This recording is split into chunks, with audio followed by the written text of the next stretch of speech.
જય વસાવડાના તમામ વિડીયોનો એક જ ઓફિશિયલ ખજાનો એટલે પ્લેનેટ જેવી યુટ્યુબ ચેનલનો જલસો. તો જલ્દી લાઈક કરો, સબસ્ક્રાઇબ કરો અને બેલ આઇકન પ્રેસ કરી ઓલ સિલેક્ટ કરો, જેથી તમે જોઈ શકો અમારા વિડીયો સૌથી પહેલા. આમ તો આ કુટુંબ મેળા જેવો જ ઉત્સવ છે. ઉત્સવ શબ્દ જાણી જોઈને બોલું છું. મેં નીલમબેનને કહ્યું ખરું કે તમારી સાડીનો રંગ જોઈને મને રાહત થઈ કે પહેલા એક વખત મેં વિચારેલું કે હું આવું ટી શર્ટ પહેરીને જાઉં. પછી મેં એવું વિચાર્યું કે આપણે કઈ શોકસભામાં નથી જતા, આપણે તો દર્શનભાઈના સ્મરણોત્સવમાં જઈએ છીએ અને પુસ્તકોનું વિમોચન પણ છે. એવું નથી ખાલી સ્મરણોત્સવ એટલે ખાલી ભેગા થઈને વાતો જ કરવાની છે, હેતુ પણ છે. એટલે પછી મેં હિંમત કરી અને નીલમબેનને જોઈને મને શાંતિ મળી કે ના મારા જેવો વિચાર બીજા પણ કરે છે કે ના આ ઉત્સવ છે, સેલિબ્રેશન છે. આમ તો જે વ્યક્તિને મારે મળવાનું જ હતું, ખરેખર તો અમે વાતો એ કરતા હતા કે ભાઈ આપણે મળ્યા નથી હજી, તો આપણે મળીએ એકવાર. અને ત્યાં મને તો હજી યાદ છે કે એ હજી 8 દિવસ પહેલા ફોન મેં તો મેસેજ કરેલો કે કેમ હમણાં તમે પાછા, એ મને ઉઘરાણી કરે કે તમારે આ બાકી છે, તમારું આ બાકી છે, તમારું ઓલું મને મોકલવાનું બાકી છે. મેં કીધું હમણાં ઉઘરાણી નથી આવતી, હમણાં શાંત થઈ ગયા દર્શનભાઈ, મને તો ખબર નહીં કે આવી રીતે કંઈક ઘટના બની હશે. પછી સુહાનીબેને મને જવાબ આપ્યો અને એમાંથી મને ખ્યાલ આવ્યો. અને મેં ત્યારે એવું નક્કી કરેલું, હું મારી મૂળ વાત શરૂ કરતાં પહેલાં તમને કહી દઉં, ત્યારે મેં નક્કી કરેલું. પહેલાં તો હું મારી વેબસાઇટ બનાવતો જ નહોતો. 1-2 વખત પ્રયત્નો કરીને કુમારપાળભાઈ મેં પડતું મૂક્યું. તમે જાણો છો, હું ને મનુભાઈ જાણે છે, તમે બંને પુસ્તકો જોયા કરો છો કે હું પુસ્તકોમાં થોડોક ચીકણો છું કે આવી ડિઝાઇન હોવી જોઈએ ને આવું ટાઇટલ હોવું જોઈએ ને આવા કલર હોવા જોઈએ ને બ્લેક એન્ડ વ્હાઇટ કરો તો પણ આવું કંઈક હોવું જોઈએ. એ આવું કંઈક તેવું કંઈકના આગ્રહોમાં માંડ વર્ષે 1-2 પુસ્તક થાય છે એટલે મારો રોનક બહુ ખીજાતો હોય કે આવું તો કંઈ ચાલે, મને આપી દો તમારા લેખ, જુઓ તમે એમ કે કેટલા પુસ્તકો એક સાથે થઈ જાય. મેં કીધું એવું એવા નથી કરવા. તો વેબસાઇટની બાબતમાં કેટલા વર્ષો, હવે વિચાર કરો, ઓર્કુટના જમાનામાં એટલે થયો ત્યારથી માંડીને દસકા સુધી નીલમબેન મને આમ થાય નહીં કે આમાં કંઈ વેબ ડિઝાઇનરો સામેથી કોન્ટેક્ટ કરે કે અમે બનાવી દઈએ, તમારી તો હોવી જોઈએ. લોકો કે ના પણ મારે જેવી જોઈએ છે એવી ન થાય, મારા મનમાં જે છે એવું ન થાય. મારા એક મિત્ર અમેરિકામાં, અલ્પેશ ભાલાળા એમનું નામ, એટલે નામ સહિત કહું છું, ત્યારે સારું એને વોલ સ્ટ્રીટ જર્નલને એવા બધા વેબસાઇટો બનાવવામાં કામ કરેલું, અત્યારે સિટી બેંકમાં છે અને ડિજિટલી બહુ જ કામ કરેલું. એટલે મેં એને જ્યારે મારા કોન્સેપ્ટ કહેલા ને અલ્પેશને, જોકે થોડા વર્ષો પહેલાંની વાત છે, આજે હવે ટેકનોલોજી ફરી ગઈ, સગવડતાઓ ફરી ગઈ. એટલે અલ્પેશ મને કે આના માટે તો તમારે મને કે હોલિવૂડ સ્ટુડિયો જેટલું બજેટ જોઈએ આ ટાઈપની સાઇટ બનાવવા માટે. મને કે ફેસબુક, ઇન્સ્ટાગ્રામ અને ટ્વિટર એક પ્લેટફોર્મ ઉપર લઈ આવો તો કેવી સાઇટ બને, એવી સાઇટ બનાવવાનો તારો વિચાર છે. એટલે મને કે એ તો ઝકરબર્ગની માલિકી પોતાની હોવા છતાં એને એક પ્લેટફોર્મ ઉપર નથી કર્યા. ફેસબુકનું પ્લેટફોર્મ જુદું છે, ઇન્સ્ટાગ્રામનું જુદું છે, વોટ્સઅપ જુદું છે, ટ્વિટર એની માલિકીનું નથી. એટલે મને કે આ પ્રેક્ટિકલી પોસિબલ નથી આ લેવલે કામ કરવું. એ લેવલે કામ કરવા માટેનું જે બજેટ જોઈએ એ પણ ન હોય અને એ માટેની સ્કિલ કે નોહાવ જે જોઈએ એ પણ ન હોય. એટલે અલ્પેશને હું માનું કે આ આઈટીમાં ઓથોરિટી જેવો અને મિત્ર છે પાછો, મૂળ અહીં અમદાવાદમાં ગુજરાત સમાચારની સાયન્સ પૂર્તિમાં કોલમ લખતો, એમ જ અમારી મિત્રતા થઈ. એટલે આપણે પડતું જ મૂકી દીધું કે હવે આપણને ભાઈ પહેલેથી સુપ્રીમ કોર્ટમાંથી એવો ઓર્ડર આવી ગયો છે કે આવી સાઇટ કંઈ બને નહીં. અને આવી સાઇટ જો બનતી હોત તો ઝકરબર્ગ જેવા એ બનાવી નાખી હોત, એનાથી નથી બનતી, તમે શું બનાવવા નીકળ્યા. દર્શનભાઈએ જ્યારે પહેલી વખત, મેં તો બ્લોગ ઉપર કોવિડમાં કુમારપાળભાઈ એવું નક્કી કર્યું કે આપણી સ્પેસ, અને હું શીખ્યો ક્યાંથી એ મેં ચોખવટ કરેલી એક ફેસબુક પોસ્ટમાં કે પ્રિય મોરારી બાપુ પાસેથી હું આ એક વાત શીખ્યો કે આપણો મંચ, આપણું સ્ટેજ એવું કંઈ હોતું નથી. આપણે બીજા કોઈક સારો કલાકાર, સારી ચેતના દેખાય તેને અર્પણ કરી દેવું. કોઈ ઓસમાણ સારું ગાતો હોય તો આપણે ખસીને એની જગ્યા કરી દેવી, ભાઈ તું લોકો સામે આવ. લોકો પૈસાના દાન કરે તો બહુ આપણે જોયું, લોકો જમીનના દાન કરે એ પણ જોયું, રક્તના દાન કરે એ પણ જોયું. પણ બાપુએ મેં નિરીક્ષણ કર્યું કે સભાનું, ઓડિયન્સનું દાન કરે. એમના નામે ભેગું થયેલું ઓડિયન્સ કોઈ કલાકારને આપી દે, કોઈ સાહિત્યકારને આપી દે. તો મને એમ થયું કે કોવિડમાં બધા ઘરે જ બેઠા છે અને ઘણું બધું બધા ડિજિટલ મોબાઈલ હાથમાં લઈને બધું કર્યા કરે છે. તો આપણે આપણા જે બ્લોગની નાનકડી સ્પેસ છે, જે મેં કીધું એમ કંઈ બહુ એવી ડિઝાઇન્ડ સ્પેસ નહોતી, તો વર્લ્ડ પ્રેસનો એક બ્લોગ હતો, એમાં બીજાઓનું લખવા દઉં કે કોઈકને સ્પેસ, એને ઓડિયન્સ નથી, એની પાસે સારું લખે છે પણ એની પાસે ઓડિયન્સ નથી, એ લખે તો 5-15 જણા વાંચે છે, તો હું અહીં મૂકું તો વધારે લોકો વાંચે. તો એમાં ઘણા બધા, લગભગ નીલમબેન 43 અલગ અલગ લોકોએ પોતપોતાનું કોન્ટ્રીબ્યુશન કર્યું, સારી ક્વોલિટીનું. થોડુંક સંપાદન કાર્ય એ બાને મેં કર્યું, એટલે પાછું ફિલ્ટર થાય, કોકને એમ ન લાગે કે જય વસાવડા તો ગમે તે શેર કરી નાખે છે. તો અલગ અલગ પ્રકારની વસ્તુઓ આવીને એમાં એ મેં પોસ્ટ મૂકીને દર્શનભાઈએ મને અપ્રોચ કર્યો. મને કે તમે તો આનું એક ડિજિટલ મેગેઝિન જેવો બ્લોગ થાય તમારો. એટલે મેં કીધું, એટલે ઓલું અલ્પેશવાળી સુપ્રીમ કોર્ટનો ચુકાદો મને યાદ હતો. એટલે આપણને કોઈક વકીલ કે આ કેસ તો રીઓપન થાય એમ છે. એટલે હું કહું કે પણ આ તો સુપ્રીમમાં હારી ગયેલા કેસ છે. એટલે મેં કીધું ભાઈ ન થાય આવું. એટલે દર્શનભાઈ વોઝ ક્વાઇટ પોઝિટિવ. એટલે મને કે કોણે કહ્યું આવું ન થાય? એટલે મેં કીધું કે ના, મને તો મારા મિત્રો છે, એવું નથી કોઈ પ્રોફેશનલ માણસે ના પાડીશ. મિત્રોએ કહ્યું છે કે આ તો બહુ અઘરું પડે, અટપટું થાય. આ કરવા માટે 3 અલગ અલગ મેગા સાઇટ કહેવાય, એના એક્સપર્ટો ભેગા થઈને કામ કરે એવો પ્રોજેક્ટ છે. મને કે એક સમય એવો હતો કે ત્યારે એવા ટૂલ્સ નહોતા, એવા પ્લેટફોર્મ નહોતા. એટલે આજથી 5 વર્ષ પહેલા કહ્યું હોય તો હું તમને આજ કહેત, પણ તમે પછી પૂછ્યું. મેં કીધું ક્યારે પૂછેલું છેલ્લે? મેં કીધું 2015માં. મને કે આપણે તો 2021માં આવી ગયા, 2021માં, તમે હજી પૂછતા નથી. એટલે મને જરા થયું કે ના ના, તો વાત સાચી છે કે ભાઈ આપણે ઓલમોસ્ટ 2020 પૂરું થવામાં, 2021 શરૂ થવામાં મારી વાત શરૂ થઈ ત્યારે. એટલે મેં કીધું આ તો વાત સાચી છે. પછી મેં નથી પૂછ્યું. તો મને કે તો આ દુનિયામાં તો બહુ ઝડપથી બધું બદલાવ આવે. ત્યારે 2015માં તમે જે વાત કરો ટેકનોલોજીની આજે ન હોય. તો મને કે હું તમને આ કરી દઉં, અને એણે રીતસર પ્રોટોટાઇપ મને મોકલાવેલો છે. એવું નથી કે કરી દઉં એટલે ખાલી અમારે વાતો થઈ છે ફોનમાં. સુહાનીબેન પાસે હજી પડ્યું છે કોમ્પ્યુટરમાં. તો મેં કરીને બતાવ્યું, જે હું તો ધારતો જ નહોતો થાય, કારણ કે મને બધા ના પાડતા હતા કે ન થાય. એટલે શરૂઆતમાં પેલી ઓલો આપણે હિન્દી ફિલ્મોમાં જોઈએ કે 2 જણા ઝઘડી પડે, કંઈક કાર ભટકાય કે બાઇક ભટકાય, કે જૂની શમ્મી કપૂરની ફિલ્મોમાં આવા સીન બહુ આવતા. હિરોઈન પહેલાં ઝઘડતા જ હોય, પછી ધીરે ધીરે પ્રેમમાં પડી જાય. એમ આમાં ઝઘડો તો અમારે કોઈ નહોતો થયો, પણ શંકાઓ થઈ હતી કે ભાઈ આ તો ન થાય.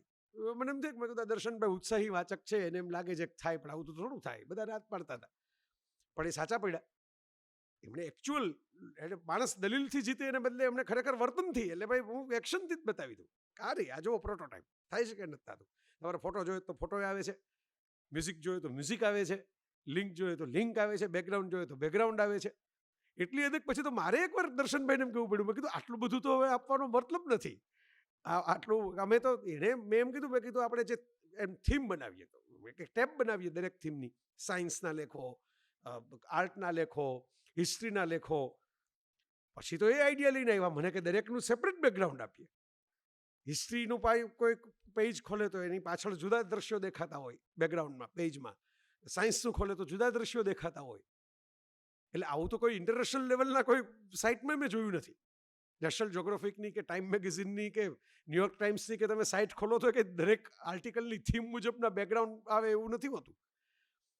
એટલે મારે દર્શનબેન બ્રેક મારવી પડી. મેં કીધું ના ના, આપણે એક બેકગ્રાઉન્ડ રાખીએ, પછી લોડ ન થાય આટલા બધા બેકગ્રાઉન્ડ. અરે મને કે મને સોંપી દો ને લોડ કરવાનું કામ. તમારે લોડ ન થાય મને કેવું. હું એટલે સ્મરણોમાં કે ભાઈ ચેલેન્જ લઈને કે ભાઈ ન શું છે આમ થાય જ. એટલે મારે મેં કીધું ના ના, આપણે એક બેકગ્રાઉન્ડ રાખીએ. એટલે એમાં હું એમ કહું કે આપણે ભારતીય સંસ્કૃતિ અને કેટલું બ્રેઇન ચાલે. હું કહું કે ભારતીય સંસ્કૃતિમાં માની લો કે જે ફૂલ પાંદડાઓની ડિઝાઇન જે છે આપણી, અને આપણે તો બંને કલ્ચર મિક્સ કરીએ છીએ લેખોમાં, ઇન્ડિયન અને વેસ્ટર્ન.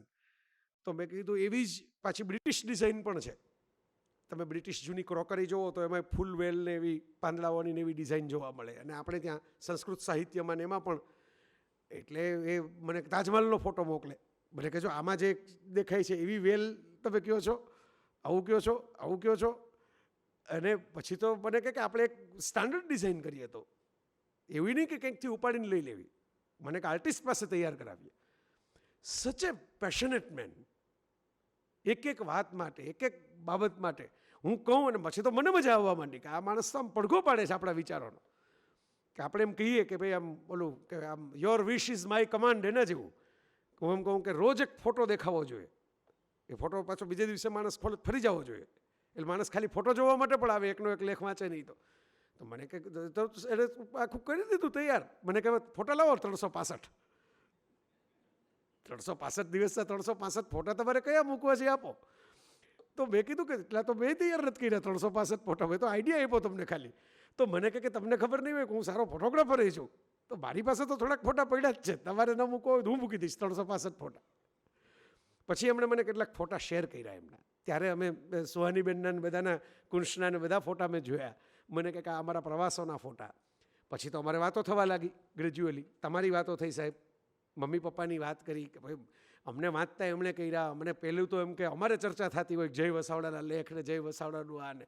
એટલે મને કહે કે હું જે કરું છું એ કંઈ પ્રોફેશનલ એંગલથી કરતો જ નથી. મને તો બહુ રસ છે કે તમારી ડિજિટલ પ્રેઝન્સ છે એ ડેવલપ થવી જોઈએ, અને જે ઇન્ટરનેશનલ લેવલે નથી થઈ એવું કંઈક કોઈ નોંધ લે કે ભાઈ આવું તો અંગ્રેજીમાં આવી કોઈ સાઇટ નથી. અને મેં કીધું એમ પછી એને મારા સ્વભાવે ખબર પડી કે આ ભાઈને તો જરા ટકોરા મારવા પડે, ધક્કા મારીને નીંદર તો ભૂલી જાય, બીજે દિવસે પાછું જઈને કંઈક બીજા કામમાં વળગી જાય. એટલે ઉઘરાણીએ કરે કે ચાલો આપણે ઓલું કરવાનું છે. એકવાર કંઈક બધું લિંકઅપ કરવાનું હતું તો અમે ઓનલાઈન બેઠા, એ એમનું લેપટોપ લઈને બેઠા. મને કે તમે તમારું લેપટોપ ખોલો અને મને ખાલી એની ડેસ્ક ઉપરથી મને એમાં એન્ટર થવા દો, હું બધું એમાં સેટ કરી દઉં, તમારે કાંઈ કરવાનું નથી. બહુ મજા આવતી મને, બહુ. એટલે મેં તો આમ કલ્પના જ નહોતી કરી કે આવું થશે. એમની ઉંમર તો મારાથી એ નાની, એટલે આવી તો કલ્પના હતી જ નહીં. અને મને એટલો આમ એ વખતે આઘાત લાગ્યો. આવું તમને બહુ નિખાલસતાથી કહું કે મેં ત્યારે જ નક્કી કર્યું. મેં સુહાનીબેનને કહ્યું હતું ફોનમાં, મેં કીધું મને હવે મન નથી થતું કે આ સાઇટ લોન્ચ કરું. જે સાઇટ જેને સૌથી વધારે આનંદ થાય આ સાઇટ જોઈને, એણે પૂરું જ કર્યું છે ઓલમોસ્ટ કામ.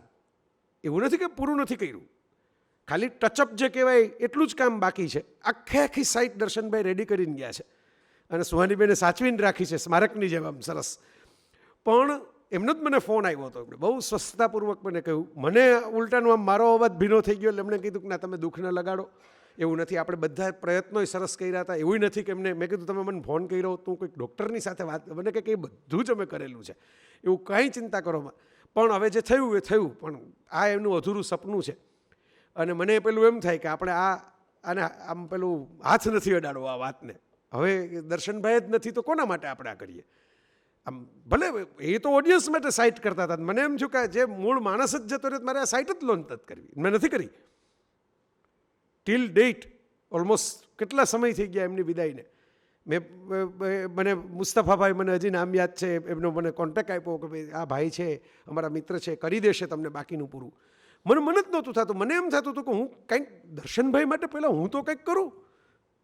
એ મારા માટે બધું કરીને ગયા, હું સીધો તૈયાર ભણે જમી લઉં આખી સાઇટ લઈને. એમ નથી કરવું. મેં તો ત્યારે સુહાનીબેનને કીધું તું, હજી એ કહું છું કે જ્યારે એ કરશું ત્યારે પહેલો લેખ કે પહેલી પોસ્ટ કે પહેલો ફોટો, જે ફોટોની વાત અમે કરતા હતા, ફોટો તો દર્શનભાઈનો જ મૂકવો છે.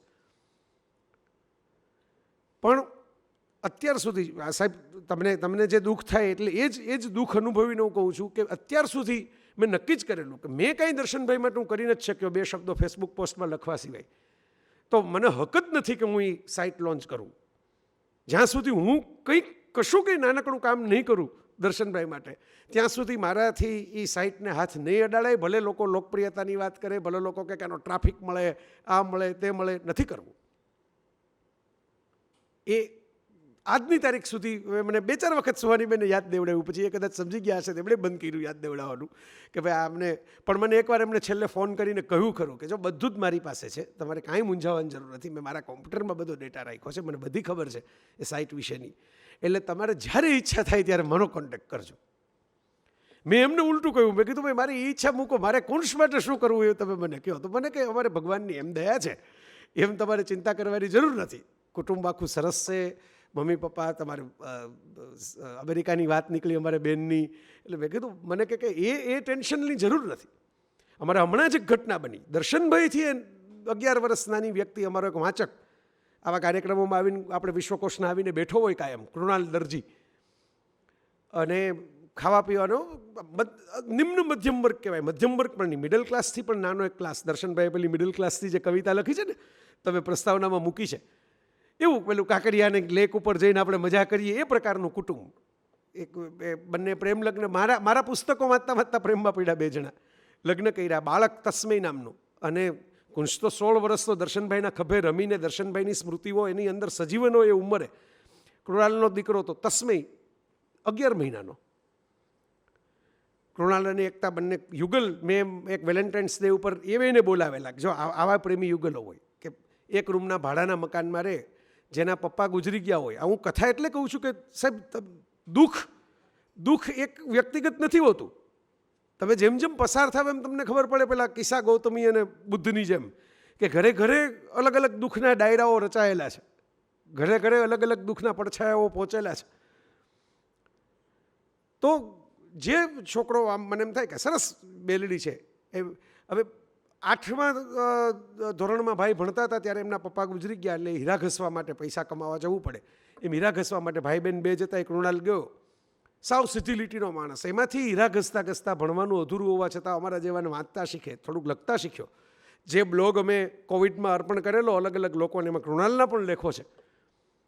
અને આમ નાનકડો એક ડબ્બો લઈને આવે, કંઈક સુખડી ભરીને આવે ને એવું બધું, બે હસબન્ડ વાઈફ, કે તમે પ્રોગ્રામમાંથી હું કહું કે ભાઈ મારે તો કંઈ, જેમ તમને બધાને અત્યારે કહેતો મારે તો યાત્રા, તો એ કંઈ વાંધો નહીં, તો ગાડીમાં બેસીને ખાજો.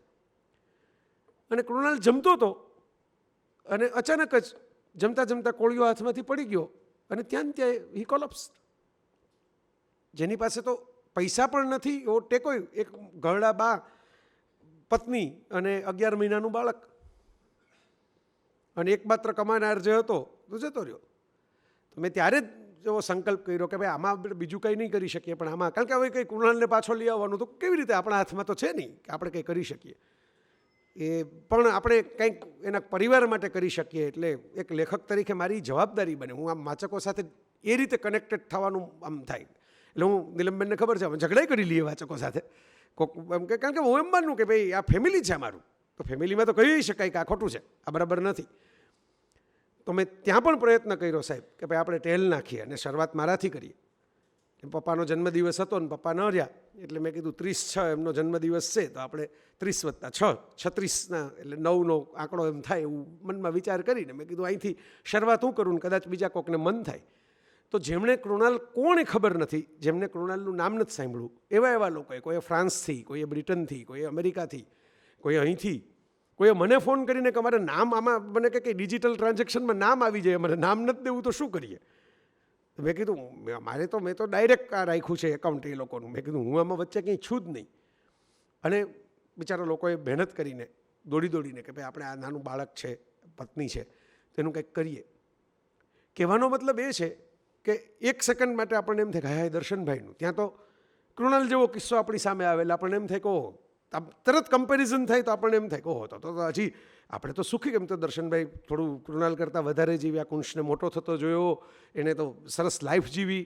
આ તો એવો માણસ કે જેણે ખરેખર પેલી મિડલ ક્લાસની કવિતાની જેમ કે 5 રૂપિયાની મગફળી ખાઈને એમ કે આનંદ કરતો હોય છે કાકડિયાના લેક ઉપર, એનાથી આગળની દુનિયા ન જોઈ શક્યો એવી વ્યક્તિ જતી રહી. તો આ મેં શરૂઆત એટલે કરી આ આટલી લંબાણપૂર્વક કે એમાં માત્ર મારી કે વાચકોની વાત નથી, એમાં વાત એ છે કે ખબર નહીં હે કલકી ઓર બાત, ખબર નહીં હે પલકી ઓર બાત કરતે કલકી. જ્યારે રામાયણમાં દશરથ ગુજરી જાય છે ને, ત્યારે ભરતના વિલાપનું અને મિલાપનું બંનેનું દ્રશ્ય બહુ જ વાલ્મીકીએ સરસ રીતે લખ્યું છે. ભરત બહાર, રામ તો બહાર છે અયોધ્યાની, અને મળવા આવે છે પિતાના મૃત્યુનો સંદેશો લઈને, અને રામ રડે પણ છે. વાલ્મીકીના રામ તો રડે ખરા હો, ખાલી લડે નહીં. વાલ્મીકીના રામ 2 વખત રડે છે, પિતાના વિયોગમાં પણ રડે છે અને સીતાના વિયોગમાં પણ રડે છે. વરસાદ પડે છે ને રામને સીતા યાદ આવે છે કે સીતા નથી, એનું આખું વર્ણન છે. અને પછી લક્ષ્મણ ખીજાય છે કે આ સુગ્રીવને ઉઠાડો, કે આપણે આટલા વખતથી અહીં બેઠા છીએ આ તો આગળ જ નથી વધતો. પછી હનુમાનની શોધમાં ટુકડી જાય ને બધી આખી વાત આવે છે.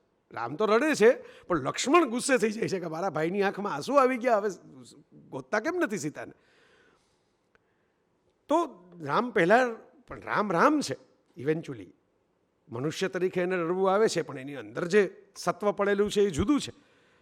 એટલે રડ્યા પછી વાલ્મીકી રામાયણમાં જ શ્લોક છે, અને વાલ્મીકી તો ઋષિ કવિ, એટલે જે વાત જનકભાઈ લખે છે, મેં તમારા પુસ્તકોમાં છે કે તમે સીધી માહિતી નથી પીરસતા, સીધું આ ફલાણા ભાઈએ આમ કર્યું, ફલાણા બેને આમ કર્યું એવું તમે નથી લખ્યું. તમે વાર્તાના સ્વરૂપમાં, નીલમબેનને આ કળા સહજ સાધ્ય છે, વાર્તાના સ્વરૂપમાં. કુમારપાળભાઈ તો ઈંટની ઇમારત, બહુ જૂનો કિલ્લો ચણીને બેઠા છે આનો, કે કોઈ પણ સારી વાત કરવી તો એને વાર્તા રસમાં ઝબકોરીને કરવી.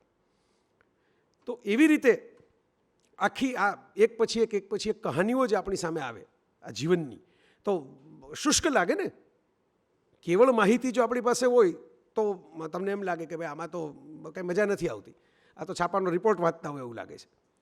પણ એને સ્ટોરી ટેલિંગના ફોર્મેટમાં તમે મૂકો, તમે ઇમોશન્સના ફોર્મેટમાં એને મૂકો, તો એ વાત છે એ તમારા સુધી ટચ થાય છે, તમારા દિલ સુધી પહોંચે છે. દિલ સે નીકળી હે તો દિલ તક પહોંચેગી.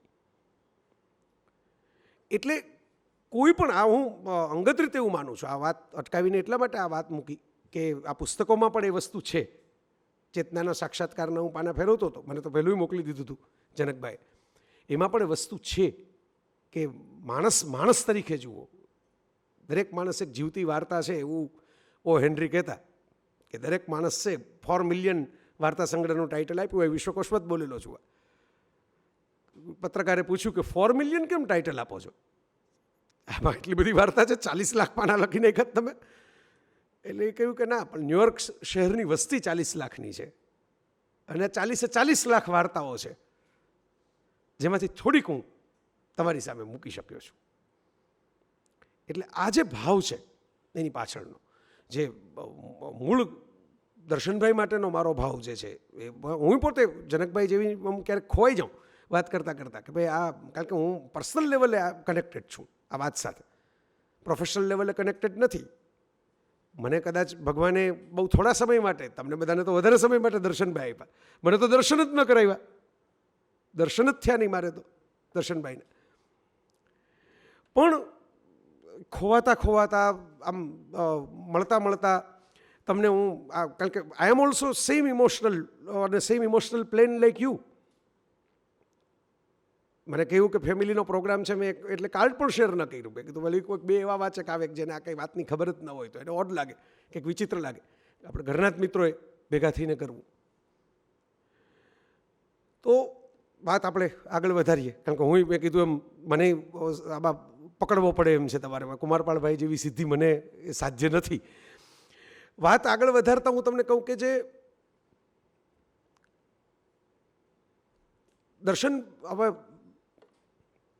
દર્શનભાઈની સૌથી વધારે મને જે ખોટ લાગે ને કોઈ માણસને, કે ભાઈ માણસ સાથે આવું થાય, ત્યારે મને એવું થાય કે સારા જ માણસો સાથે આવું કેમ થાય? આ મારો પોતાનો સવાલ છે. સારા જ માણસો સાથે આવું કેમ થાય? જે વધારે નિખાલસ હોય, વધારે સરળ હોય. મેં તમને કૃણાલની વાત કરી, મેં તમને દર્શનભાઈની વાત કરી, મારા અમુક મિત્રો મેં એવી રીતે જોયા. પાકટ વયે જાય બરાબર છે કે એ તો આપણે સ્વીકારીએ, ગમવું તો કોઈને નથી. અમારે નગીનદાસ સંઘવી 100 વર્ષના થયા અને સન્માન સ્વીકારવા નીકળ્યા હતા ત્યારે એમણે કહ્યું કે ભાઈ આપણે 108નો ટાર્ગેટ હવે રાખીએ. એમ 100ના તો થઈ ગયા, લોકો 100ની વાતો કરે, તો 100 તો પૂરા થઈ ગયા. તો કે આપણે 108 લગી તો હજી ખેંચવું છે, પછી જોઈએ શું થાય 108 પછી. ભલે એ કરી ન શક્યા ત્યાં સુધી, પણ એટલે મને એમણે ખભે હાથ મૂકીને કીધું હતું 100 વર્ષના થઈ ગયા પછી કે મારી હજી કાંઈ ઉતાવળ નથી હોય કે 100 વર્ષના થયા પછી એમણે એક દીકરો ગુમાવેલો જુવાન. 100 વર્ષના થયા પછી એમણે કહ્યું કે મારી કોઈ ઉતાવળ નથી, મારે હજી જીવવું જ છે, મને જીવન ગમે છે. ભલે મારે બીજું બધું કંઈ જીવનમાં કંઈ એજન્ડા છે એવું નથી, મને ગમે છે લોકો સાથે વાતો કરવી, હરવું ફરવું, મજા કરવી, ખાવું પીવું. હું તો કરું છું, યોગાસન કરું છું, ખજૂરે ખાઉં છું. બધાને જીવવું ગમે છે, કોઈને મૃત્યુ ગમતું નથી, કોઈને ધ એન્ડ ગમતો નથી.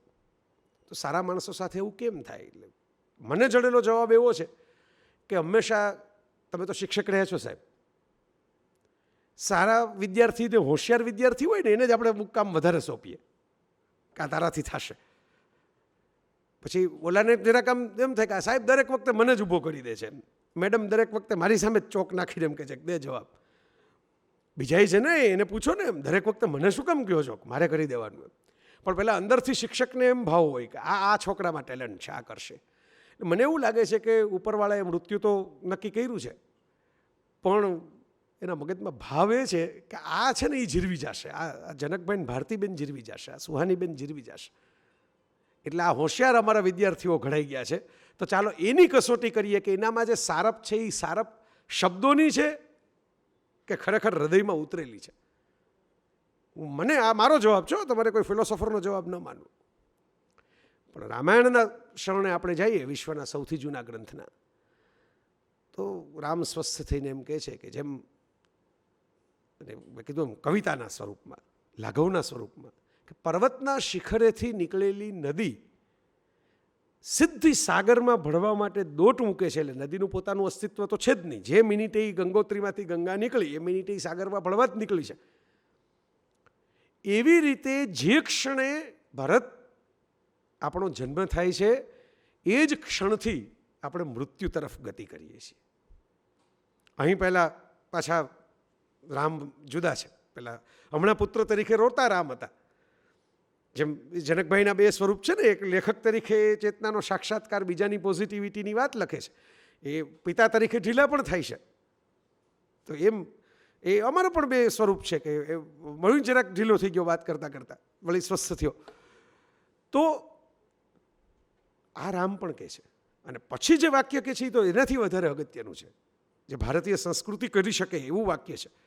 પછી રામ એમ કહે છે કે આપણે તો પિતાના મૃત્યુનું રોઈએ છીએ, જો રોવું જ હોય તો આપણે આપણા પણ મૃત્યુનું રોવાનું છે, કારણ કે આપણે કાંઈ અમરપટ્ટો લખાવીને નથી આવ્યા.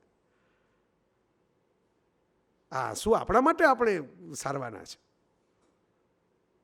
કારણ કે એક દિવસ હું નહીં હો, એક દિવસ તુંય નહીં હો. આજે આપણને એમ લાગે છે કે પિતા નથી, કાલે હું નથી.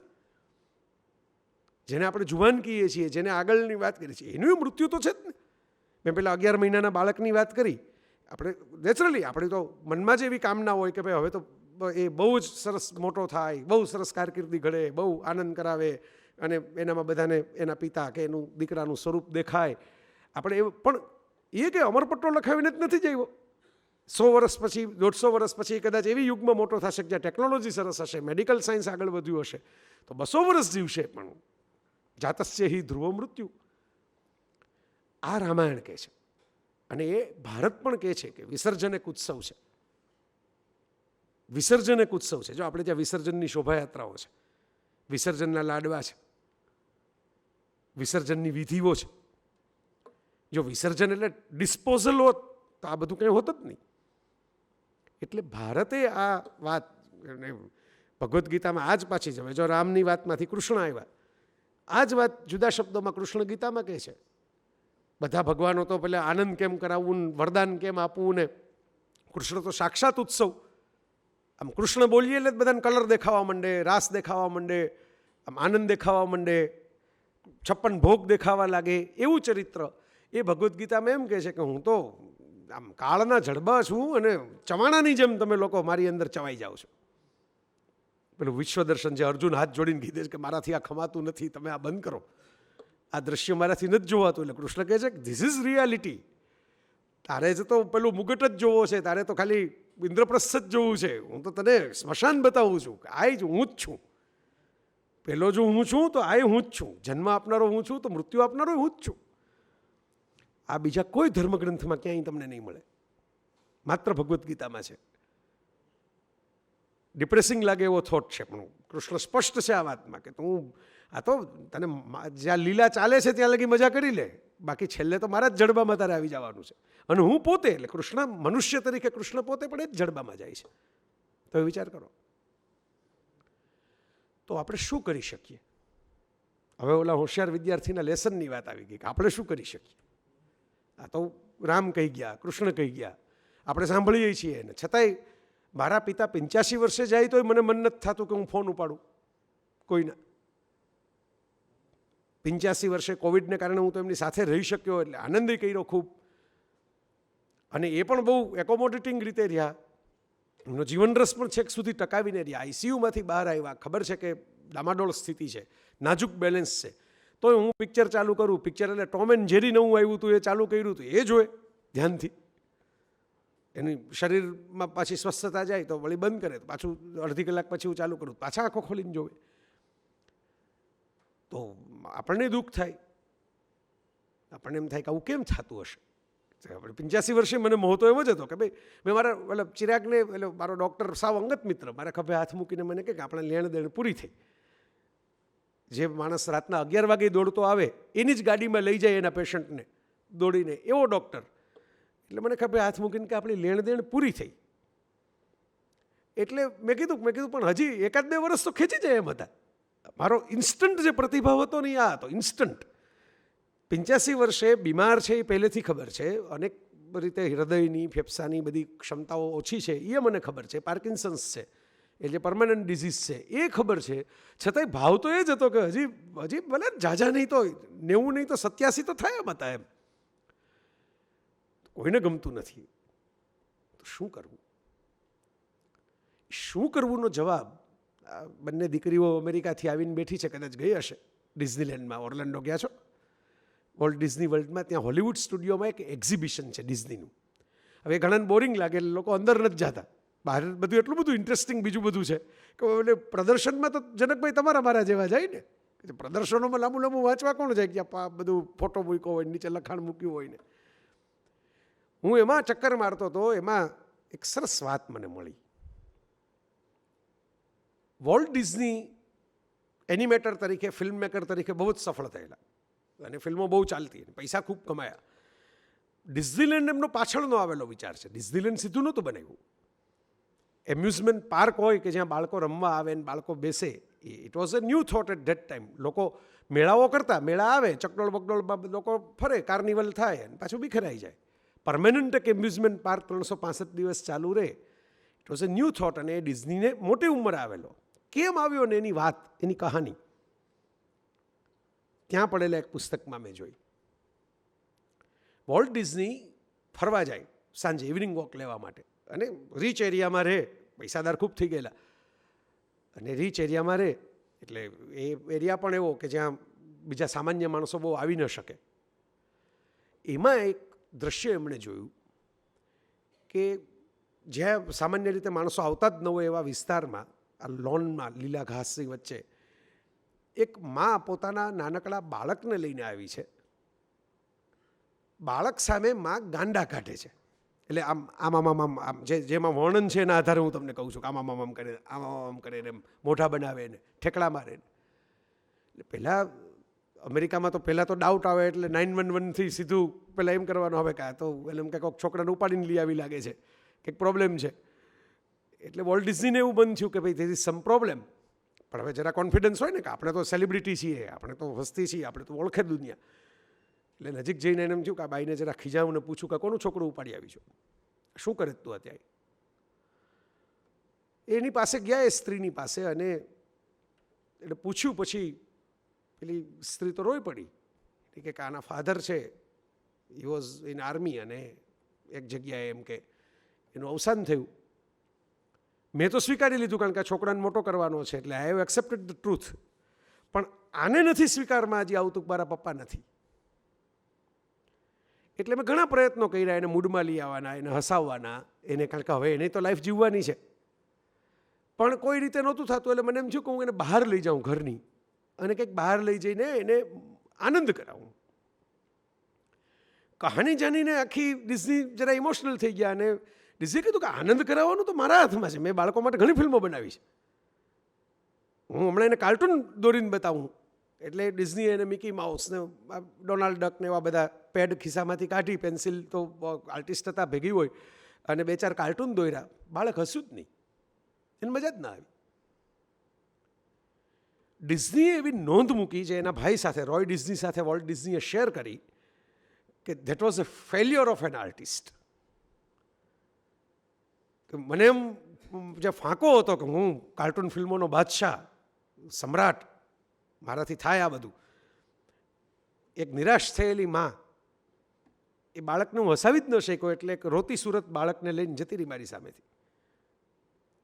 અને ત્યારે ડિઝનીને એવો વિચાર આવ્યો કે I should create a world for the children, કે જે રડતા રડતા હોય પણ હસતા હસતા બહાર નીકળે. ફ્રોમ ધેટ થોટ એને એના ભાઈને શેર કર્યું કે આવું કંઈક કરીએ એમ. આપણે આ ફિલ્મો બનાવીની તો ઠીક છે, આપણા કાર્ટૂનથી તો આ છોકરું હઈશું નહીં એક, તો આપણે કંઈક એવી દુનિયા બનાવીએ જ્યાં લોકો આવે અને ભૂલી જાય એના દુઃખ, એની રિયાલિટી શું છે એ ભૂલી જાય. બહાર નીકળે ત્યારે એને એમ થઈ જાય કે ઓહો, કે કલ્પનાના જુદા જ સંસારમાંથી બહાર આવ્યા આપણે. And then the first amusement park Disneyland. એ તો વર્ષો પછી બન્યો, કે ત્યારે ને ત્યારે બની ગયો એવો નથી. આ વાત જ્યારે મેં વાંચીને ત્યારે મને પેલો જે મારા જ મનના કોયડો જે છે ખાલી દર્શનભાઈ માટે જ નથી, અનેક લોકો માટે આપણને ઇરફાન શું કામ જતો રહે? એ કેટલાય નોન એક્ટર આપણી માથે રોજ અથોડા મારે જ છે. એક સારો એક્ટર માંડ મળ્યો તો એને શું કામ 52 વર્ષે આ વિચિત્ર પ્રકારનો રોગ થઈને જતો રહે? 2 સારા રોલ વધારે કરી શકે એમ હતો, બરાબર? તો આપણને એમ થાય કે ભાઈ આમ એટલે ઉપાડી જ લેવાના હોય તો એવા એક 5-6 આટા મારે છે જેને આપણે એમ થાય કે આ જોવા જ નથી ગમતા, આ જાય તો સારું વહેલી તકે. તો આ પ્રશ્નનો જવાબ મને આમાંથી મળ્યો કે દર્દ છે એ તમારી પોતાને નવી ક્રિએશન માટેની એક ચેલેન્જ લઈને આવે છે. ડિઝનીની ફેલ્યોર, ડિઝનીનું જે દર્દ જે એનું તો હતું નહીં, એ તો ઉધાર લીધેલું દર્દ હતું. કિસી કી મુસ્કરાહટો પે હો નિસાર, કિસી કે વાસ્તે હો તેરે દિલ મેં પ્યાર, કિસી કા દર્દ લે સકે તો લે ઉધાર. એને જે પેલી અંદર ખૂંચી ગયો, ઈગો હર્ટ થઈ ગયો. મારું બનાવેલા કાર્ટૂનથી છોકરા હશે નહીં, પણ એ દર્દ એમને ઉધાર લીધું તો એમાંથી એમણે ક્રિએશન કર્યું કે તો પછી આપણે કંઈક એવી દુનિયા બનાવીએ કે હશે. કોઈ પણ આર્ટ, કોઈ પણ કળા, હું તો એમ માનું જ છું કે દરેક કોઈક દર્દની અધૂરપ પૂરી કરવા માટે જ સર્જાણી છે. પછી એ ગીત હોય, પછી એ વાર્તા હોય, એ કોઈ ચિત્ર હોય, કોઈ સંગીત હોય, તો એ જનકભાઈ અને ભારતીબેન તમે લોકો કરો છો અત્યારે. એ ભવિષ્યમાં કુંશ પણ કરશે, મને શ્રદ્ધા છે, કરશે. આ એની ઉંમર છે મજા કરવાની, નખરા કરવાની, તોફાન કરવાની, જીદ કરવાની, એ તો હોય જ. એ ન હોય તો આપણને નવાઈ લાગવી જોઈએ કે એવું કેમ નથી થતું.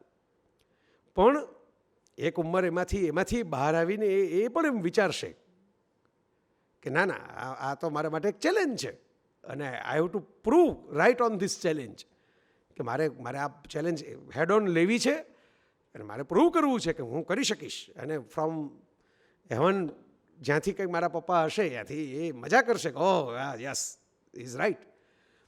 અને એ તો મારો અનુભવ છે અને તમારો બધાનો હશે કે એકચ્યુઅલી જેને આપણે પ્રેઝન્સ કહીએ છીએ ને, એ તો આપણા ઇમોશનલ વાયરિંગ સાથે જોડાયેલી હોય છે. પેલું રાંઝણા પિક્ચરમાં સાવ આમ તો જુદો જ આઉટ ઓફ કોન્ટેક્સ્ટ વાત છે. ધનુષ પેલી સોનમ કપૂરને એટલે એની પ્રેમિકાને એમ કહે છે કે તુમ દુનિયા કી સબસે ખૂબસૂરત લડકી હો નહીં, લેકિન મેને તુમ્हें બના દિયા હૈ.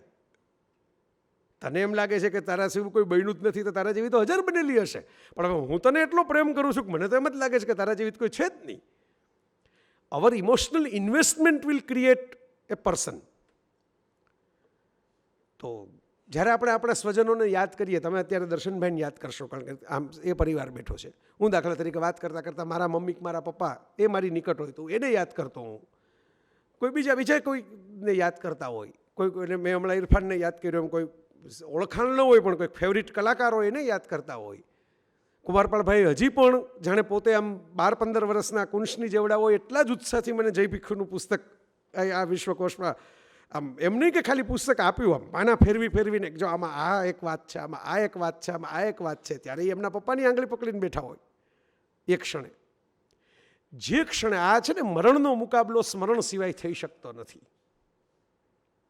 આ મારો અનુભવ છે કે મરણનો મુકાબલો કરવો હોય તો કેમ થાય? સ્મરણ. એક એનિમેશન ફિલ્મ હતી કુબો એન્ડ ધ 2 સ્ટ્રિંગ્સ. એમાં મા અને બાપ બંને મરી જાય છે અને દીકરો નાનકડો છે અને એ લડે છે અને મા ઉપરના ચંદ્રલોકની દીકરી છે. જોઈ છે કુંશ? જોયું છે? કુંશે હા પાડી કે હા જોઈ છે. તો એ તો ચંદ્રલોકની દીકરી છે અને મૃત્યુલોકના માણસ સાથે લગ્ન કર્યા ને, એટલે જે ચંદ્રલોકના દેવતા છે ને એને બહુ વાંધો છે એ લગ્ન સામે. એટલે જે મોટાભાગના પપ્પાઓ અને છોકરી પોતાની પસંદગીથી લગ્ન કરે, લવ મેરેજ કરે, હા તમારા છે એ મને ખબર છે, મને દર્શનભાઈ વાત કરી હતી. મને કે મને તમારા લેખો એટલે ગમે કે તમે અમને એન્ડોર્સ કરો છો એમ. તો લવ મેરેજ કરે એમાં પપ્પાઓને જે વાંધો હોય ઓલાને એ વાંધો છે, ઓલાને બીજા કંઈક વાંધા હોય, એમ આમને જ્ઞાતિના કોઈને વાંધો હોય, કોઈને બીજો કંઈક વાંધો હોય, પૈસાનો વાંધો હોય. પેલા ચંદ્રલોકના પપ્પાને એ વાંધો છે કે આ તો મરી જવાવાળી પૃથ્વી છે, આ પૃથ્વીમાં બધે મરી જાય. આપણે તો દેવતાઓ કહેવાય, આપણે અમર હોય. જે ઓલી જૂની હોથલ પદમણીની વાર્તા ગણો, તમે ઉર્વશી અને પુરુરુવાની નીલમબેન વાર્તા ગણો, બધી વાર્તાઓમાં આ સત્વ તો ગંગા અને શાંતનું કે આપણે અમર છીએ ને આ તો મૃત્યુનો માનવી છે, આની યારે થોડો પ્રેમ કરાય. અને એ નાનાજી છેલ્લે પૌત્રની સામે આવે છે કે ભાઈ હું તને લઈ જાઉં, તું મારી દીકરીનો દીકરો છે, મને વાલો છો, તારા મા બાપ તો છે નહીં, તને પૃથ્વી ઉપરથી હું મારી પાસે રાખું ને ત્યાં તને અમરત્વ મળશે. આ શું, આ તો બની જઈશ તું એક દી. ત્યારે ઓલો છોકરો એમ કહે છે કે વી આર મોર્ટલ્સ, અમે તો નશ્વર જીવો છીએ, mortals, but we have got one power that you gods don't have. You don't have death, we have got death, that's why we can create our memories. અંત છે ને એટલે માણસ સ્મરણો બનાવે છે. અંત ન હોત તો સ્મરણો બનાવવાની કોઈ તસ્દી જ ન હોત. વિચાર કરજો. આપણે વિડીયોગ્રાફી શું કામ કરીએ છીએ? કારણ કે પૂરું થવાનું જ લેક્ચર. ઘણાને કદાચ આ સાંભળતા સાંભળતા લાગતું હશે થશે કે નહીં થાય, પણ થવાનું છે. અંત છે એટલે માણસને સ્મરણ બનાવવાની તડપ છે ને, કે આ તો પૂરું થઈ જશે એના કરતાં લઈ લઉં. અનંત જે છે એના સ્મરણોમાં બહુ આપણને પડી નથી. આકાશમાં કંઈક સરસ વાદળા દેખાય, આકાશમાં કંઈક સરસ તારા દેખાય, આકાશમાં કંઈક સરસ મેઘધનુષ દેખાય તો આપણે ફટ કરતો કેમેરો બહાર કાઢીને ફોટો પાડી લઈએ. કોરું કટ આકાશ દેખાય એના કેટલા ફોટા પાડે છે, જે સૌથી વધારે દેખાતું હોય આપણને. કોરું એકદમ રિફ્લેક્શનને કારણે થોડું બ્લુ લાગે, ખરેખર તો બ્લુ એ કલર નથી, એ તો રિફ્લેક્શન છે સાયન્સના એંગલથી જુઓ તો. એના આપણે ફોટા પાડીએ કારણ કે એ તો શાશ્વત છે, અનંત છે, એ તો દેખાય જ રાખવાનું છે, એના શું ફોટા પાડવાના. ઓલું વાદળું કંઈક વધારાનું આવ્યું તો એક જરા ડિઝાઇન કરે છે તેનો ફોટો પાડી લઈએ કે એ જતું રહેવાનું છે, વરસાદ જતો રહેવાનો છે, એટલે એનો વિડીયો બનાવી લેવાય. વરસાદ પડ્યા જ રાખવાનો હોય 365 દિવસ તો કોઈ વિડીયો નહીં બનાવે ને. હમણાં થયું જ ને એવું, અમદાવાદને અનુભવ થઈ ગયો. પહેલાં તો આવતો નથી કહેતા હતા, પછી જાતો નથી કહેવા લાગ્યા 5 દિવસમાં. તો આ વિચાર કરજો મિત્રો, કારણ કે આપણે આપણા આશ્વાસન જાતે ગોતવા સિવાય બીજો છૂટકો નથી. આમાં કોઈ બીજું તો ઉપરવાળાએ કંઈ આપણને આદેશો આપ્યા નથી કે આને કેમ સહન કરવું. પણ આ આશ્વાસન મેં ગોત્યું છે કે દર્દમાંથી તમે સર્જન કરી શકો, તમને નવી જગ્યા મળે. શિકાગો જેવું શહેર આખું આગમાં ખતમ થઈ જાય તો શિકાગો આર્કિટેક્ચરલ સિટી થઈ ગયું હોય એક રાતમાં, એવું બને. તો you can create your memories, you can create something fresh and something innovative, something new, something special. દર્શનભાઈને જીવતા રાખવાની કળા બીજી તો આપણી પાસે છે નહીં. એમને ગમતી વાતો આપણે કર્યા કરીએ, એમના જે અમુક અધૂરા સપનાઓ એ પૂરા કરીએ. મેં ન કીધું કે એક તબક્કે મેં તો એમ જ વિચાર્યું હતું, મેં સુહાનીબેનને કહી દીધું હતું કે હવે મારે આ સાઇટ નથી લોન્ચ કરવી. પણ પછી મેં એમ વિચાર્યું કે હું કંઈક એમના માટે કરું, પછી કરીશ. શું કામ કરીશ? કારણ કે એમનું ડ્રીમ હતું. It was a shared dream, it was not a Jay Vasavada's dream only. એમનું જો આમ જુઓ તો જ્યારે છેલ્લા શ્વાસ લીધા એ વખતનું અધૂરું સપનું હતું. તો ઇટ અ શેર્ડ ડ્રીમ. તો કાલ ઉઠીને હું કુંશને જો એમ કહું તો મને સપનામાં આવીને કદાચ કાન પકડે કે આટલી બધી મહેનત કરી, પૂરી કરીને ગયો છું, અધૂરી તો રાખી નથી. તમે કેમ એમ કહો છો કે પૂરી આપણે લોન્ચ નથી કરવી? એમ મને હજી લગી, મને સાહેબ તમે જેમ મન અમુક વસ્તુનું ન થાય ને મને નથી થતું. મેં મૂકી જ નથી. જો મને કેટલી વાર સુહાનીબેન, પછી સુહાનીબેન કંટાળી ગયા હશે કે આપણે દર વખતે આપણે યાદ તો દેવડાવીએ છીએ. દર્શનભાઈ તો પાછળ પડતા મારી કે ભાઈ હાલો આપણે પૂરું કરવાનું છે, આપણે આ કરવાનું છે, આ કરવાનું છે. પણ મને એમ જ થાય કે ના અધૂરું રહી ગયું. પણ પછી મને એમ થાય કે don't cry because it is over. બહુ જ જાણીતું વાક્ય છે, બધાને ખબર હોય. But smile because it happened. ધારો કે સુહાનીબેનને દર્શનભાઈ મળ્યા જ ન હોત, નહીં લવ સ્ટોરી શરૂ જ ન થઈ હોત તો, ધારો કે તમારે ત્યાં દર્શન નામનો દીકરો જ ન આવ્યો હોત તો હોત જ નહીં. એનું દુઃખ વધારે છે ને. થયું તો ખરું, ખબર તો પડી કે આવું થઈ શકે છે, આપણે ભેગા રહી શકીએ છીએ, આપણને મજાની એક વ્યક્તિ મળી શકે છે. તો emotionally when you remember someone you love, they are always with you. આ મારો અનુભવ છે. મારા મમ્મી પપ્પા જતા રહ્યા હોવા છતાં આમ મનોમન યાદ કરું ને તો મને એમ લાગે કે બાજુમાં આવીને ઊભા છે. એમના ભણકારા સંભળાય, એમના અવાજ સંભળાય, એમના દ્રશ્યો દેખાય. કેટલા એવા બાળકો હશે કે જેમને ખબર જ નથી કે મા બાપ કોણ હોય. એમ એફ હુસેનને ક્યારેય સ્ત્રીનો ચહેરો ચિત્રો જ નહીં. એમાં લોકોએ બહુ ટીકાઓય કરી કે આ આમ મોટા પેઇન્ટર ગણાય, પણ આમ સ્ત્રીનો ફેસ જ ન બતાવે કોઈ પેઇન્ટિંગમાં. પછી એમણે એમની આત્મકથામાં ખુલાસો કર્યો છે કે મારો તો જન્મ આપીને મારી માં ગુજરી ગઈ.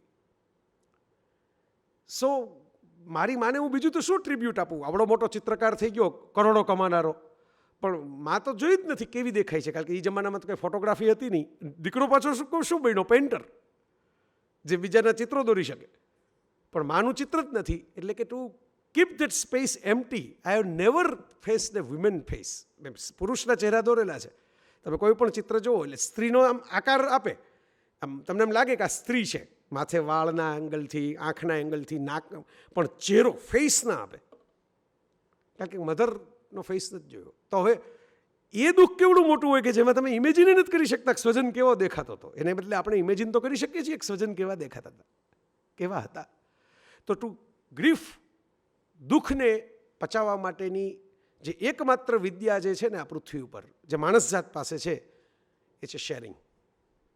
દુઃખનું શેરિંગ કરો, લોકો સાથે વહેંચો, એમાંથી મળશે તમને. જે વાસંતીબેને વાત કરી કે ચોઈસ તો મારા હાથમાં હતી ને મેં ચોઈસ એ કરી કે ભાઈ દરેકને પોતપોતાના કર્મના બંધન છે, તોરા મન દર્પણ કહેલાય.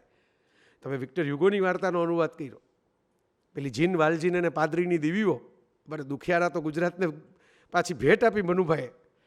મેં એમને ફોન કર્યો, મેં કીધું હવે ગુજરાત સમાચારમાં લેખ લખો, વાચકો કહે છે કે ચોપડી ક્યાં મળે, હવે ચોપડી તો કંઈ મળતી નથી.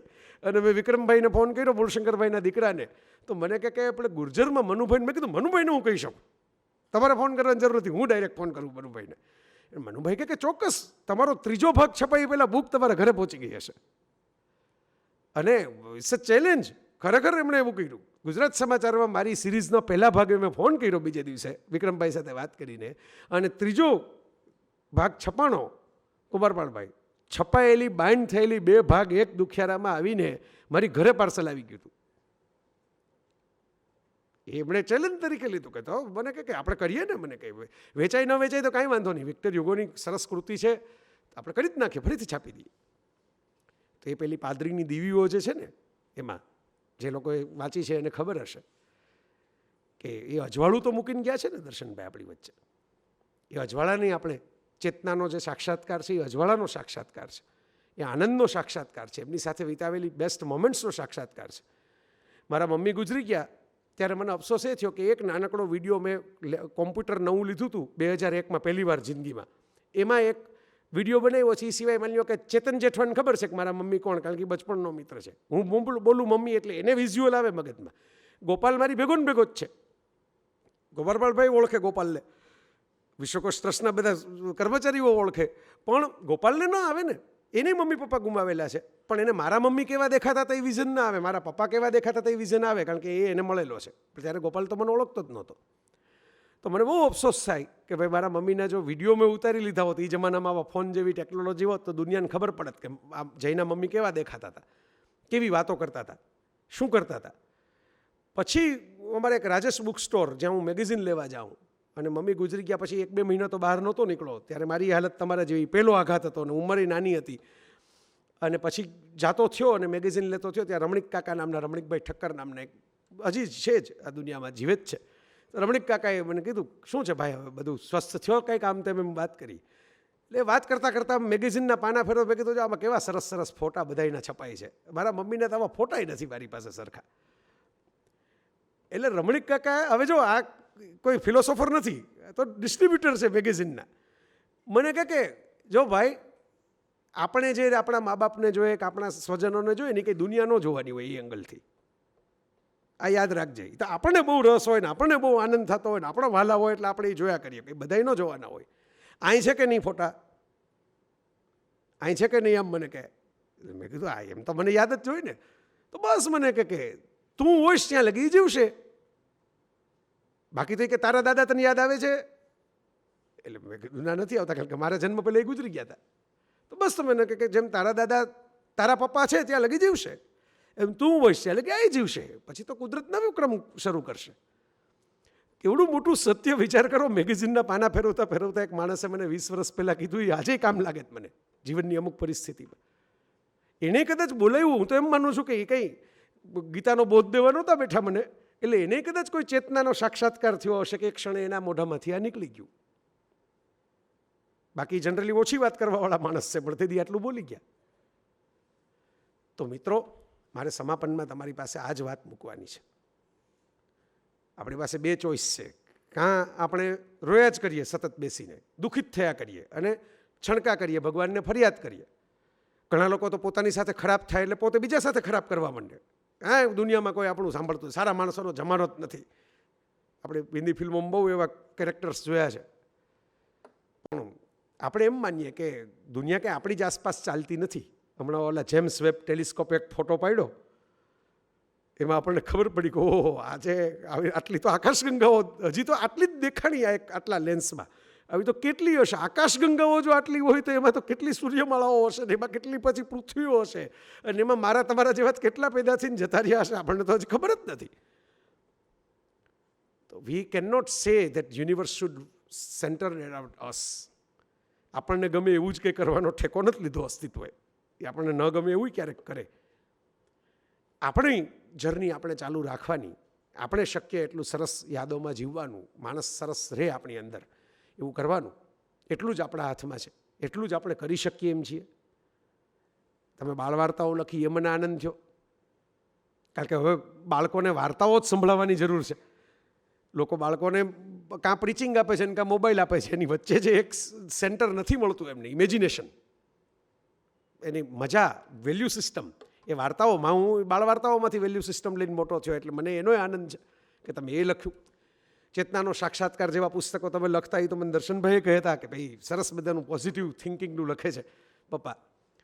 એમણે આ મળવાનું આમ યોગ થયો હશે, એ કદાચ મુસ્કુરાતા હશે અત્યારે કે જો મારે ભેગા તો કરવાના હતા ને મમ્મી પપ્પાને બધાને, સુહાનીને બધાને ભેગા કરવાના હતા, આજે કરી દીધા. જો મેં જ કર્યા ને, કર્યા તો દર્શનભાઈ જ છે, કુમારપાળભાઈ ક્યાં કર્યા છે? મેં તો કીધું ખાલી કે હા કુમારપાળભાઈનું હશે. તો એમાં કંઈ એને મેં પૂછો, મને કે આપણે શું શું કરશું, મેં કીધું બધું જ કુમારપાળભાઈને ખબર છે શું શું કરશું એ. એટલે મેં કીધું તમે મને ટાઈમ કહો અને તારીખ કહો એટલે હું હાજર થઈ જઈશ, બસ આટલું જ કરવાનું છે, બીજું કંઈ આમે કરવાનું નહોતું. પણ રૂમીની એક સરસ મજાની કવિતાથી આપણે બધા છૂટા પડીએ, મધુરેણ સમાપેત કરીને. બહુ જ મને ગમતી કવિતા છે. મેં પહેલી વાર વાંચી, અનુવાદ કરેલી વાંચી, ધવલ શાહ નામના એક ગુજરાતી મિત્રે અનુવાદ કરેલી છે, અને એ બહુ જ પોઝિટિવ, બહુ જ ઇન્ટરેસ્ટિંગ કવિતા છે. કારણ કે અમારા સુભાષ ભટ્ટ નામના બહુ મર્મી ચિંતક મિત્ર છે ભાવનગરના, અને સુભાષભાઈ એવું કહેતા હોય કે ભાઈ આપણે હંમેશા જ્યાંથી સુખ આવે ત્યાંથી દુઃખ એક દિવસ આવવાનું છે, એ માની લેવું. આ બુદ્ધની ફિલોસોફી છે. કારણ કે તમે એમ કહો ને કે ભાઈ મારો દીકરો ઘરે આવ્યો એ સુખ છે, તો એક દિવસ દીકરો ઘરે નહીં આવે એ દુઃખ છે. મારી પ્રેમિકા મને મળવા આવી સુખ છે, પણ એક દિવસ પ્રેમિકા નહીં મળે, ધારો કે બ્રેકઅપ થઈ ગયું, તો એ જે પ્રેમિકા સુખ આપતી હતી એ પ્રેમિકાને નામથી દુઃખ આવશે. તો સુખ અને દુઃખ તો એક જ દરવાજો છે.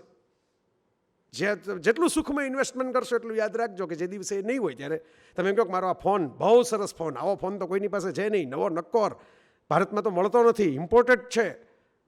જો એમાં તળ પડી એટલે તમારો જેટલું સુખ મળતું હતું બીજાને આ વાત કરવાથી, એટલું જ દુઃખ કે હે આ ફોનમાં તળ પડી ગઈ, હવે તો ઇમ્પોર્ટેડ છે પાછો, હવે તો અહીં તો રિપેર નહીં થાય. તો રૂમીની આ કવિતા બહુ મસ્ત છે. જ્યારે મારો જનાજો નીકળે ત્યારે એમને વિચારશો કે હું આ જગતમાંથી ચાલ્યો ગયો છું. કદાચ દર્શનભાઈ આ વાત કહે છે આપણને, અવાજ મારો છે, શબ્દો રૂમીના છે ને મેસેજ, સંદેશ એમનો છે.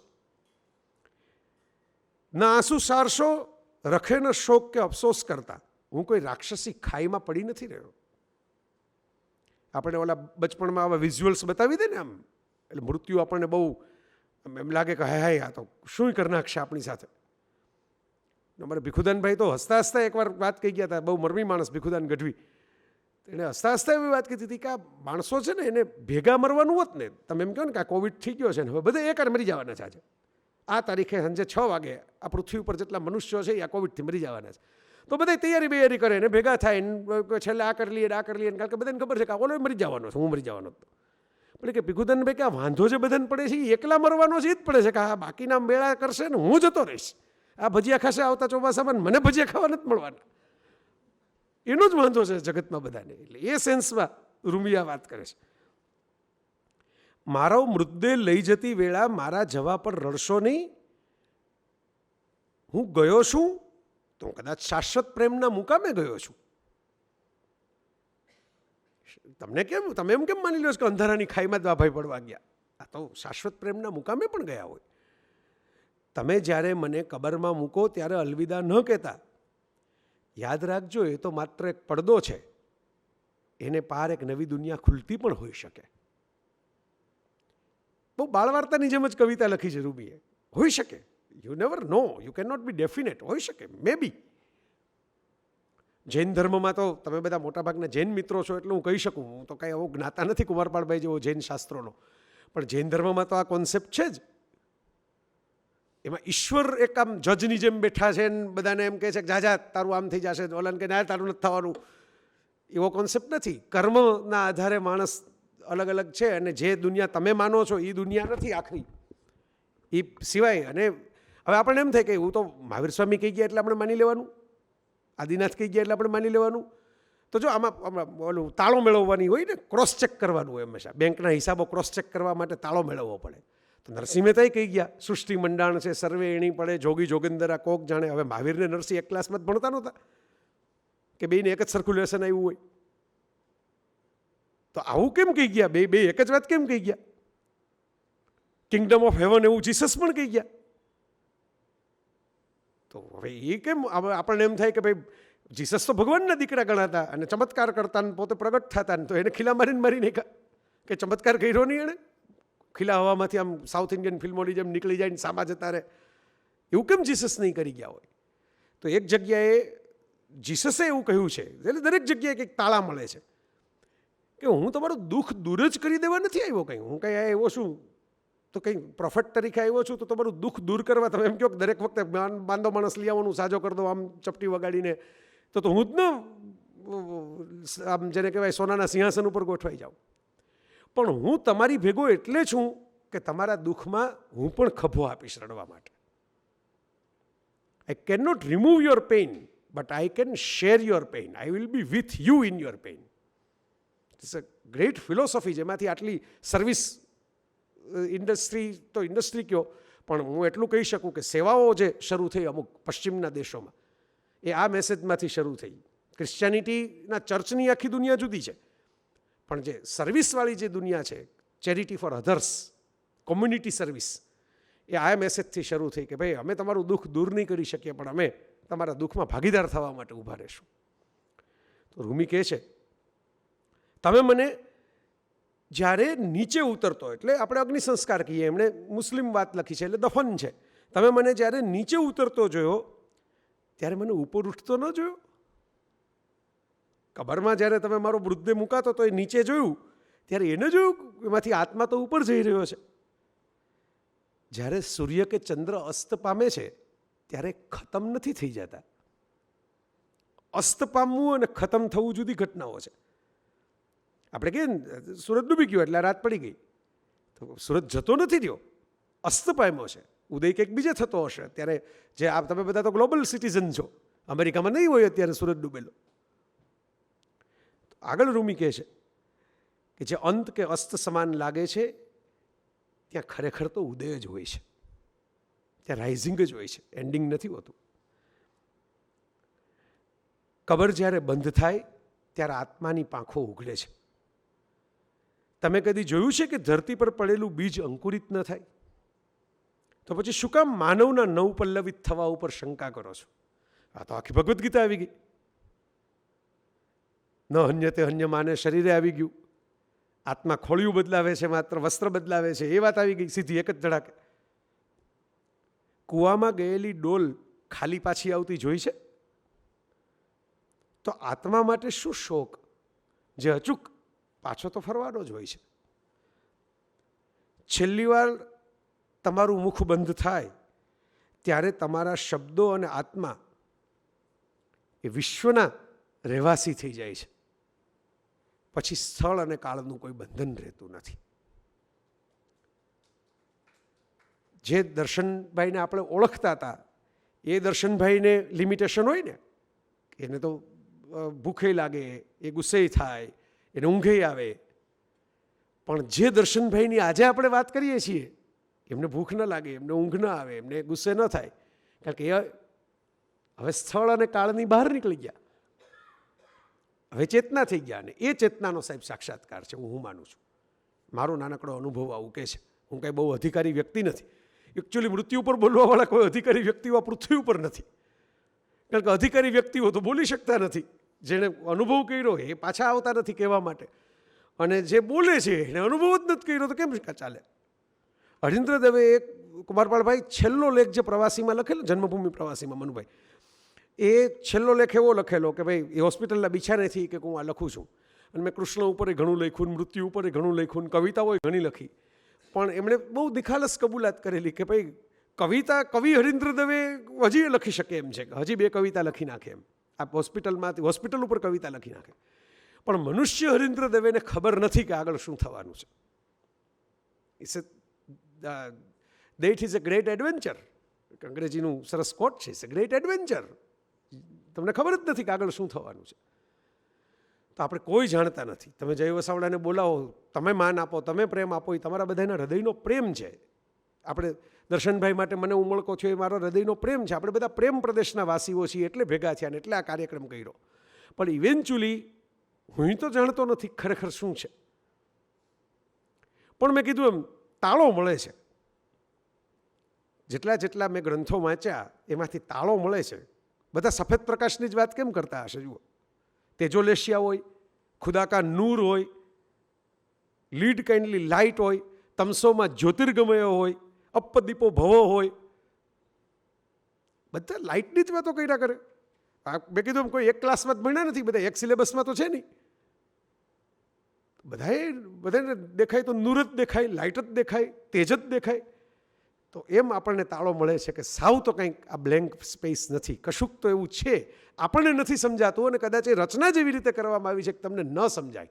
કારણ કે ન સમજાય ને ત્યાં સુધી જ આપણે આ બધું કરી શકીએ એમ છે. ત્યાં સુધી પાણી પીશું, ત્યાં સુધી વાતો કરશું, ત્યાં સુધી આજે આ કલરનું ટી શર્ટ પહેરવું છે ને આ કલરની સાડી પહેરવી છે એવા નિર્ણયો લેશું. દિલીપબેન કહેશે કે આજે વાર્તા લખવી છે, મનુભાઈ કહેશે કે આજે પુસ્તક પ્રકાશિત કરવું છે, જનકભાઈ કહેશે કે આપણે હજી હવે 2 તો પુસ્તક થઈ ગયા, હજી એક આપણે દર્શનની સ્મૃતિમાં આટલું કરીએ. સુહાનીબેન કહેશે કે હા ભલે આપણે હજી એમ કે આ કરીએ. કુંશ કહેશે કે ના હજી આમ. પરીખ સાહેબ કહેશે કે હજી આપણે આ કરવું છે. બધા જે આગળના ડ્રીમ આપણે એટલે તો વિચારીએ છીએ કે આપણને આ વિસ્મરણનું વરદાન મળ્યું છે. આપણને સ્મરણનું વરદાન મળ્યું છે મૃત્યુને હટાવવા માટે, અને વિસ્મરણનું વરદાન મળ્યું છે આનંદ કરવા માટે. જો પહેલી જ સ્મૃતિઓ આવી જતી હોત તો સીધો સંથારો જ કરવાનો વાત આવત.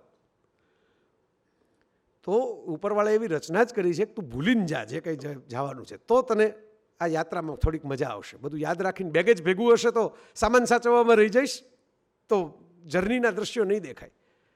આપણે પાછલા બેગેજ યાદ નથી રહેતા, જન્મો યાદ નથી રહેતા, કર્મો યાદ નથી રહેતા. પણ ક્યાંક સત્વશીલ હશે તો આવા કનેક્શન બનતા હશે ને. ક્યાં જય વસાવડા, ક્યાં દર્શન શાહ, કોઈ કનેક્શનનું કોઈ ભૂમિકા જ નહીં.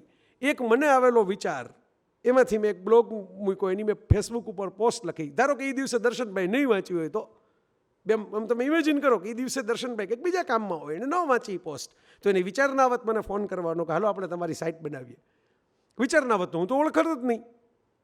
મને કોઈક એમ કહે કે અમદાવાદનો પ્રોગ્રામ હતો, એક દર્શનભાઈ નામના વેબ ડિઝાઇનર હતા અને સરસ માણસ હતા અને એના પપ્પાએ લેખક છે. એટલે હું એમ કહે કે એમ છે ને, આટલી 7 અબજની પૃથ્વી છે, રોજ આપણે બધા જીવીએ છીએ, રોજ કંઈ કેટલા મેસેજ આવે છે આપણે પૂરા ખોલી નથી શકતા, કેટલા કોલ આવે છે મિસ કોલ થઈ જાય છે, કેટલી ફ્રેન્ડ રિક્વેસ્ટ આવે છે આપણે બધી જોઈ નથી શકતા, કોણે કેટલા ફોટા લાઇક કર્યા આપણે ગણી નથી શકતા. એ દુનિયાની વચ્ચે અમે ભેગા થયા, અમે વાતો કરતા થયા, અમે ઓળખાણ થઈ, હું એ પ્રોગ્રામ સુધી પહોંચી ગયો, તમે લોકો મને ઓળખતા થઈ ગયા. એટલે મને એમ કંઈક લાગે કે કશુંક તો એવું હશે ને કે જે કંઈક ભેગું પણ કરતું હશે, છૂટા પાડતું હશે. તો આપણે એમાં શ્રદ્ધા રાખીને મેં કીધું એમ બાકીનામાં આપણું ચાલતું હોત તો આપણે એમાંય પ્રયત્ન તો હું તમને એની પ્રિસ્ક્રિપ્શન લઈ આવીને કહેત કે આમ કરજો, આટલા દરવાજા ખોલજો. એટલે ઘણા નથી કરતા, આમ કરીને આમ જો ઊભો કરી દઉં પાછો એમ. બરાબર, હજી લગી તો કોઈ કરી નથી. આપણે તો કથાઓ સાંભળી છે પણ કોઈ સાક્ષાત જોયું નથી. મને જેટલા કે એનું એમ જ કહું કે હા કરી જ દો તમે, હું તમને નામ જ આપવા માંડું, આને બેઠા કરી દો, આને બેઠા કરી દો, આને બેઠા કરી દો. કંઈક એમ ન થાય તો એવી પૂર્વજન્મના કર્મો એવા હોવા જોઈએ. તો મેં કીધું એ શરતો મૂકો, કરવાનો હોય તો અહીંથી મને જીવતા કરી દો, હાલો આ પાછા જીવતા થઈ ગયા. નથી થતા. એ પ્રિસ્ક્રિપ્શન મારી પાસે નથી, તમારી પાસે નથી. પણ કેમ હવે આપણે આ યાત્રા ચાલુ રાખવી, એના નાના નાના ટેકા છે કે એમને ગમતું કરશું, એ મજા પડે એમાં આપણે મજા અનુભવશું, આપણે આપણી જિંદગી એવી રીતે જીવશું કે જેમાં આપણું દુઃખ આપણે ગળીને બીજાને સુખ આપી શકીએ. કારણ કે પોતાના જ દુઃખ ગણવા બેસો તો રામકૃષ્ણ, બુદ્ધ, મહાવીર, જીસસ આવા કોઈ સુખી તો છે જ નહીં. કોઈક વનવાસમાં ગયા, કોઈ વૃંદાવન મૂકીને ગયા તો પાછા ન આવ્યા, કોઈ કે મા બાપ નથી જોયા, કોઈ કે પત્નીનો ત્યાગ કરવો પડ્યો, કોઈ કે બધા. મહાવીરમાં તો મને ઘણી વાર એમ થાય કે જે માણસે વસ્ત્રોય છોડી દીધા કે મારે મોહ જ નથી, એને કોઈક કાંટા ભોકી કેમ જાય? એ ભાઈ કોઈકને એમ થયું કે આ કેમ બેઠો છે, આ કેમ એમ કે હલન ચેક કરીએ એમ કે તપ કરે છે એમ કાંટા મારીએ છે ને. જગત આવું છે, વિચાર કરો કે જે માણસ કાંઈ જ નથી જોતું, મારે તમારે કપડાં નથી જોતા, મારે દુનિયા જ નથી જોતી તમારી, ત્યાં દુનિયા તોય એને સળી કરવા તો જાય જ છે કે હે એમ નથી જોતી એમ હે ખરેખર હા છે. પણ એમનો રિસ્પોન્સ શું છે? કશો જ નથી. બુદ્ધને ઝેરનો કટોરો આપવામાં આવ્યો, બુદ્ધે એને એમ કીધું તું ભાગ, મારા શિષ્યો તને નહીં છોડે, હું તો તને માફ કરી જ દઉં છું. આ શિષ્યો કંઈક માથાકૂટ કરે એની પહેલાં તું જતો રહે, કારણ કે મારે તો આમે મરી જવાનું છે કોઈક દિવસ. પણ તારો મરવાનો સમય નથી આવ્યો, તું શું કેમ મરી જાશો અત્યારે? જા અહીંથી, જતો રહે. આ બધી જ ચેતનાઓ આપણને આટલું શીખવાડી જાય છે કે we have to live the life. જે વિક્ટર યુગોએ લા મિઝરેબલની પ્રસ્તાવનામાં લખેલું, life is to give and not to take, એટલું આપણે કરી શકીએ તો ઘણું છે. Thank you.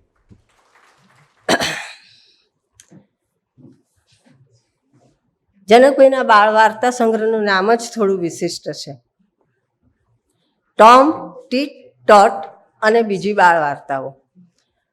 હવે આ નામને કારણે જ આપણને એમ થાય કે આ કંઈક પશ્ચિમની અસરવાળી બધી વાર્તાઓ હશે. છે આમાં ઘણી બધી લોક સાહિત્યની અને પાશ્ચાત્ય સાહિત્યની અસરવાળી વાર્તાઓ છે. પણ જનકભાઈનો અને ભારતીબેનનો આ લેખનની જ્યારે વાત થાય ત્યારે માત્ર જનકભાઈનું નામ બોલીએ ને, પણ એમાં તમારે ભારતીબેનને ગણી જ લેવાના.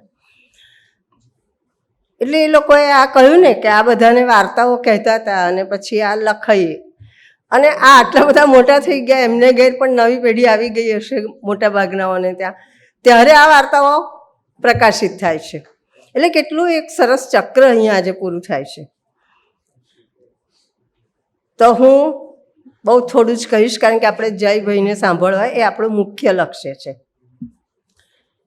ટોમ, ટીટ, ટોટ અને અન્ય બાળકથાઓ એ આ દંપતીનું સહિયારું સર્જન છે.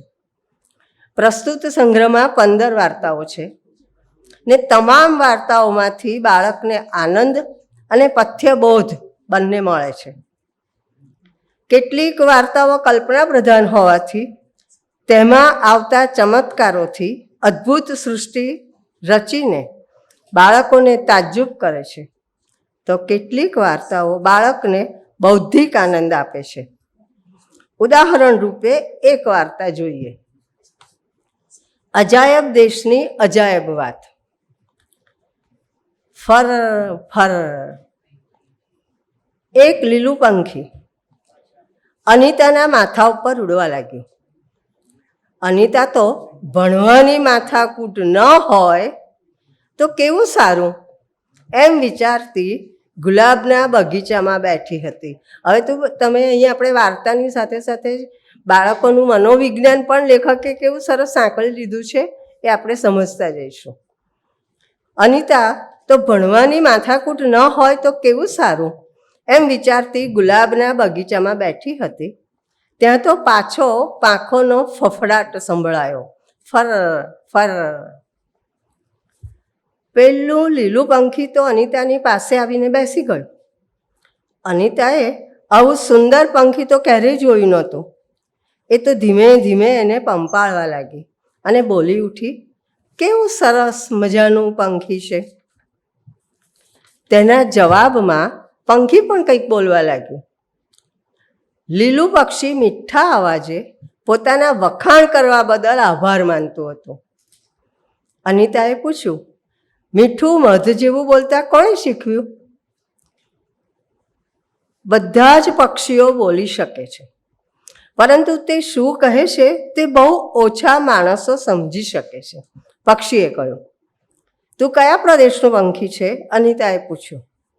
હું તો રાતા ઘાસના દેશમાંથી આવું છું. પંખીએ કહ્યું. એ દેશ વળી ક્યાં આવ્યો? એ દેશ અહીંથી બહુ દૂર નથી. ત્યાં બધું જ ઘાસ રાતું ઉગે છે.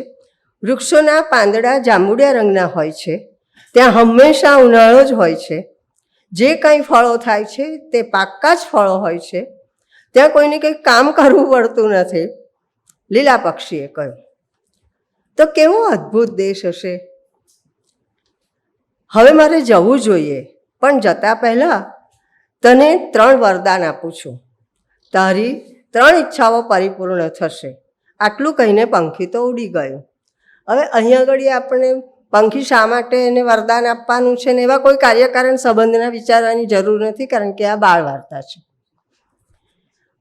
પછી હું એ 3 ઈચ્છાઓ એની જે છે એમાં એની ઈચ્છા થાય છે કે હું એ દેશમાં જઉં, એટલે જાય અને ત્યાં બધું બહુ સરસ આનંદ કરે. પછી એને ભૂખ લાગે એટલે તરત વિચારે, એટલે એને ખાવાનું એની પાસે આવે, ખાવા બેસે. આ 2 એણે મનથી ઈચ્છાઓ કરેલી એ પૂરી થાય છે. પણ પછી કેટલાક માણસો, ડરાવણા માણસો એની આજુબાજુ આવી જાય છે. એટલે ત્રીજી ઈચ્છા એની બાકી રાખીને 2 ઈચ્છાઓની વાત આપણે બાજુએ મૂકી દઈએ. એ પછીનો ભાગ. અનિતા બીજા શબ્દો સાંભળવા રોકાઈ નહીં, કારણ કે પેલા જે ડરાવણા માણસો હતા એ લોકો એને કહેતા હતા એ તમે અહીંથી જતા રહેશો તો અમે તમને કાચા ને કાચા ખાઈ જઈશું, એમ કરીને એમને બીવડાવતા હતા. એટલે અનિતા બીજા શબ્દો સાંભળવા રોકાઈ નહીં. તેણે મનોમન પોતાના ઘરે જવાની ઈચ્છા કરી અને તરત જ તે હવામાં ઉડવા લાગી. ચોકીદારો દોડ્યા પણ તેને પકડી શક્યા નહીં. થોડી જ વારમાં ગુલાબના બગીચામાં જ્યાં બેઠી હતી ત્યાં પહોંચી ગઈ. પક્ષીઓ કલરવ કરતા હતા, સૂર્ય પ્રકાશતો હતો, બગીચો એકદમ શાંત હતો. ત્યાં જ અવાજ આવ્યો, ફરર ફરર. થોડી વારમાં પેલું લીલું પંખી તેની પાસે આવી પહોંચ્યું. અવાજ આવતા જ તેણે પૂછ્યું, તારી 3 ઈચ્છાઓ પૂરી થઈ ગઈ ને? હા, અને હું ઘરે આવીને હવે ખુશ છું. તું હવે તારી જાતે લખી શકશે, ભણી શકશે, પંખીએ કહ્યું. હું જાતે જ એ બધું શીખી લઈશ.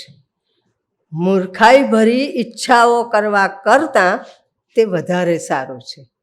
જુઓ, આ આનંદ પણ છે, ચમત્કાર પણ છે અને બોધ પણ છે. મૂર્ખાઈ ભરી ઈચ્છાઓ કરવા કરતાં તે વધુ સારું છે. અનિતાએ હાશકારો કર્યો. હવે તું પહેલાં કરતાં વધુ ડાહી બની છે, એમ બોલીને પંખી ઉડી ગયું. અનિતાએ ત્યાર પછી ક્યારેય લીલું પંખી જોયું નથી, પરંતુ પાઠ ભણવાનું ભૂલી નથી. ત્યાર પછી ક્યારેય રાતા ઘાસના દેશમાં ચિત્ર વિચિત્ર પ્રાણીઓના મહોરાવાળા ભયંકર કિલ્લામાં જવાની એણે ઈચ્છા પણ કરી નથી. આ સંગ્રહની છેલ્લી વાર્તા શ્રી અને શ્રીમતી ડે અને તેમનું કુટુંબમાં અઠવાડિયાના 7 દિવસોના નામ અને કામ સરસ રીતે સાંકળીને બતાવવામાં આવ્યા છે. આમ પાશ્ચાત્ય અને લોકસાહિત્યની અસર ઝીલતી વાર્તાઓનો આ સંગ્રહ ખરેખર બાળકોને આનંદ કરાવે તેવો છે. આ સંગ્રહ લેખકની સહૃદયતાનો અને બાળ પ્રેમનો દ્યોતક છે. આ સંગ્રહની વાર્તાઓની સરળ પ્રવાહી રજૂઆત અને વિશિષ્ટ પ્રકારના કથાનકોને કારણે મોટા બાળકોને પણ જરૂર આનંદલોકમાં લઈ જશે. વાર્તા સંગ્રહને શુભેચ્છાઓ પાઠવું છું અને હવે નીલમબેન દોશીને આમંત્રણ આપું છું વાચિકમ માટે.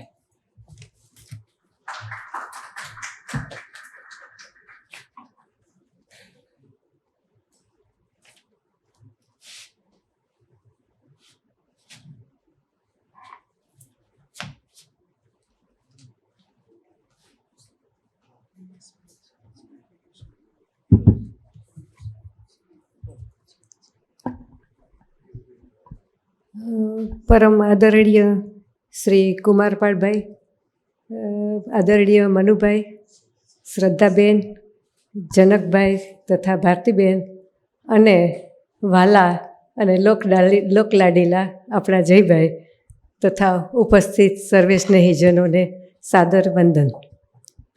અત્યારે આ ક્ષણે મને કવિવર ટાગોરની એક બહુ જ જાણીતી અને સુંદર પંક્તિ યાદ આવે છે. Who will take up my work? Asks the setting sun. Who will take up my work? Asks the setting sun. None has an answer in the whole silent world. An earthen lamp says humbly from a corner, I will, my Lord, as best as I can. અત્યારે આ પંક્તિ યાદ આવવાનું કારણ એટલું જ કે ભારતીબેન અને જનકભાઈએ વિશ્વના ખૂણે ખાંચરે પ્રકાશતા આવા માનવ કોળિયાને આપણી સમક્ષ ઉજાગર કર્યો છે. તેમની દિવ્ય ચેતનાનો સાક્ષાત્કાર અહીં કરાવ્યો છે. પોતાના લાડકવાયા દર્શનની યાદોને ભીતરમાં સંગોપીને જિંદગીને ફરી એકવાર સંવારવાનો ઉમદા પ્રયાસ આ પાનાઓમાં આલેખાયો છે. વધુ વાત ન કરતાં હવે આ પુસ્તકમાંથી ચેતનાનો સાક્ષાત્કારમાંથી સંભળાય જ્યારે સાવ સ્વાર્થના નથી હોતા સંબંધો બધાએ, કોઈ ખૂણામાં ક્યાંક ભીની લાગણી પણ હોય છે, કોઈક ખૂણામાં ક્યાંક ભીની લાગણી પણ હોય છે. તમને આમિર ખાનની 3 ઇડિયટ ફિલ્મ યાદ છે? રાંચો મરણ પથારીએ પડેલા રાજુના પિતાને પ્રિયાના સ્કૂટી પર હોસ્પિટલના વોર્ડમાં સીધો હંકારી જાય છે, જેનાથી રાજુ ગુસ્સે થાય છે. પરંતુ ડૉક્ટરો તો રાંચોના બુદ્ધિભર્યા તત્કાલ નિર્ણયની પ્રશંસા કરે છે. રાંચોએ એમ્બ્યુલન્સની રાહ જોયા વગર આમ કર્યું, તેથી જ રાજુના પિતા સમયસર હોસ્પિટલે પહોંચી શક્યા. આ ફિલ્મ 2009માં પ્રદર્શિત થઈ હતી અને 2020ની સાલમાં આપણને સાચુકલો રાંચો મળી આવ્યો છે, જે રાંચોની જેમ જ ગ્રામ્ય પ્રદેશમાં લોકોની જિંદગી બચાવવા આવું ઉમદા કાર્ય કરી રહ્યો છે. આ વાત છે 1991ની, જ્યારે તેની બીમાર માતા માટે કરીમુલ હક પાસે એમ્બ્યુલન્સ બોલાવવાના પૈસા ન હતા. તેને અને તેના ભાઈએ પડોશીના દરેક ઘરે માતાને હોસ્પિટલ લઈ જવાની આજીજી કરી અને દ્વાર ખખડાવી જોયા, પણ કોઈનો પ્રતિસાદ ન મળ્યો. વહેલી સવારે 45 વર્ષની તેની માતા અવસાન પામી. કરીમુલ મહિનાઓ સુધી ભૂલી શક્યો ન હતો કે તેની માતાને મૃત્યુને અટકાવી શકાય તેમ હતું, અને છતાં તે તેની માને બચાવી ન શક્યો. તેણે વિચાર્યું ત્યારે કે માતાની જેમ ગામની કોઈ પણ વ્યક્તિ મોતને શરણ ન થવી જોઈએ. હવે કરીમુલે ચાના બગીચામાં મજૂરી શરૂ કરી અને પોતાની બધી બચત બાઇક ખરીદવામાં વાપરી. થોડા સમય પછી તેની સાથે કામ કરતો એક કારીગર અઝીઝ બાંધો પડ્યો. કરીમુલ ઇતિહાસનું પુનરાવર્તન ન થાય તે માટે મક્કમ હતો. તેથી તેણે જિંદગી માટે વલવલતા તે માનવીને કમર ઉપર ઉઠાવીને 50 કિલોમીટર જેટલા અંતરે આવેલી હોસ્પિટલે પોતાની બાઇક પર પહોંચાડ્યો અને તેની જિંદગી બચાવી. અને ત્યારથી તેનું એક જ ધ્યેય બની રહ્યું કે એમ્બ્યુલન્સની કમીને કારણે કોઈ મરવું જોઈએ નહીં. કરીમુલની માતા ઘરે જ અવસાન પામી હતી. તેણે બનતી કોશિશ કરી હતી, પણ તે એમ્બ્યુલન્સ મેળવી શક્યો ન હતો. આથી તેના મૃત્યુ પછી તેણે વિચાર્યું કે આ સમસ્યા માલ બાજાર વિસ્તારમાં રહેતા હજારો લોકોની છે. ખાસ કરીને જંગલના ગ્રામ્ય પ્રદેશમાં અને ચાની વાડીઓની આસપાસ રહેતા લોકો હંમેશા આ સમસ્યાનો સામનો કરતા હતા.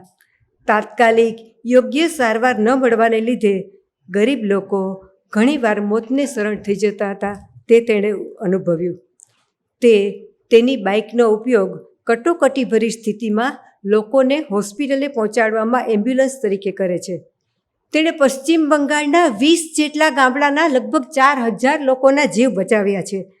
લોકો તેને પ્રેમથી એમ્બ્યુલન્સ દાદા તરીકે ઓળખાવે છે. કરીમુલ માત્ર 4000 રૂપિયાના પગારમાંથી પણ અડધો પગાર તેના મિશનમાં વાપરે છે. બાઇક એમ્બ્યુલન્સ સેવા ઉપરાંત જરૂર પડે તો લોકોને પ્રાથમિક સારવાર આપી શકવા માટે તેણે કેળવણી પણ લીધી છે અને આદિવાસી વિસ્તારમાં નિયમિત રીતે હેલ્થ કેમ્પનું સંચાલન પણ કરે છે.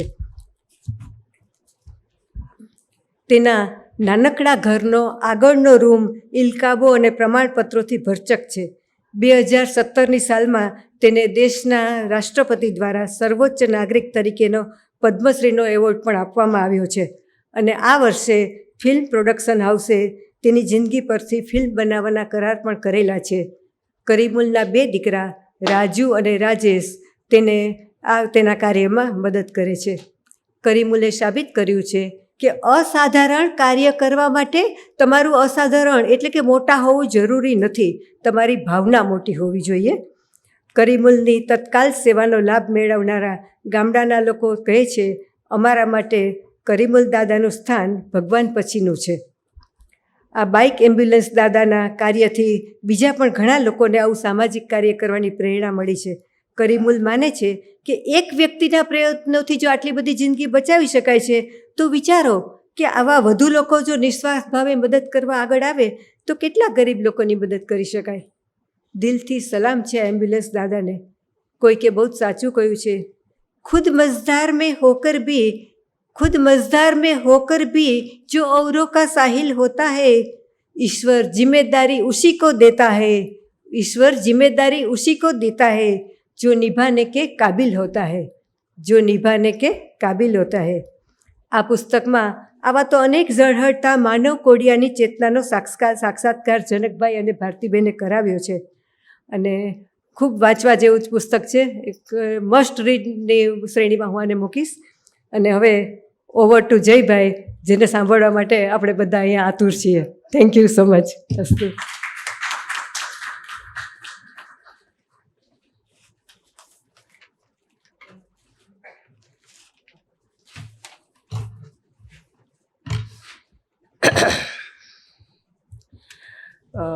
જનકભાઈના કાકાનો શુભેચ્છા સંદેશ છે, આશીર્વાદ સંદેશ.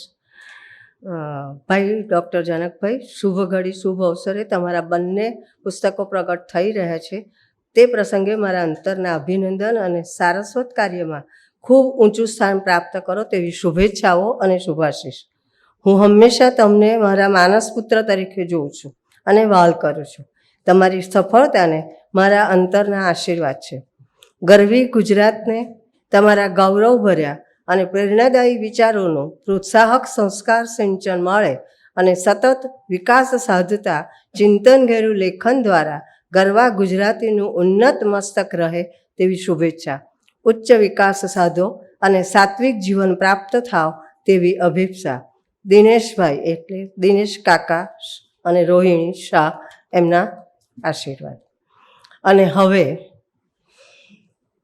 કુમારપાળભાઈને સાંભળે. હવે બે સરસ વક્તાઓને સાંભળવાના છે. કુમારપાળભાઈનું વક્તવ્ય હંમેશા પ્રસંગોચિત, મુદ્દાસર અને એટલું બધું સરસ જ હોય અને એમને દરેક પ્રસંગમાં કેટલા સમયમાં કઈ રીતે બોલવું, કયા મુદ્દા કહેવા, એવો અમારો અત્યાર સુધીના એમના વ્યાખ્યાનો સાંભળીનો અનુભવ છે. એટલે જેટલું કહેવા જેવું હશે એટલું એ કહેશે, સરસ રીતે કહેશે, બહુ મૃદુતાથી અને મીઠાશથી કહેશે. અને પછી આપણે સાંભળીશું, હા, પછી જનકભાઈ શાહ થોડોક પ્રતિભાવ આવશે. તો હવે ડૉક્ટર કુમારપાળ દેસાઈ.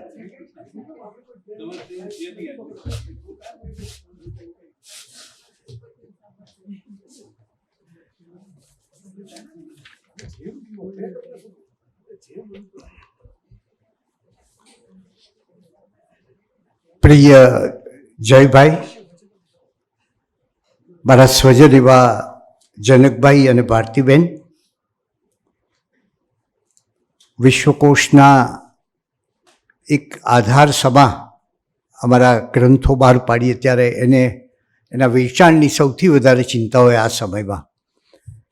ત્યારે એ અમારી ચિંતા દૂર કરનારા મનુભાઈ શાહ, શ્રદ્ધાબેન, નીલમબેન, ભૈરવી, આનંદભાઈ અને સુહાગી, આ એક પરિવારનો સમારંભ છે. અને જનકભાઈને થયું કે એક પરિવારના સમારંભમાં સૌને બોલાવીએ. અને જયભાઈ જે દર્શનના મિત્ર પણ હતા, પ્રત્યક્ષ નહોતા મળ્યા પણ દર્શને એમને ઘણું સતત એમનો સાથ રહ્યા. અને જયભાઈની ભાષામાં કહીએ તો એ ઓનલાઈન પુષ્કળ વાતો એ બંને કરી અને હવે ઓફલાઈન થઈ ગઈ.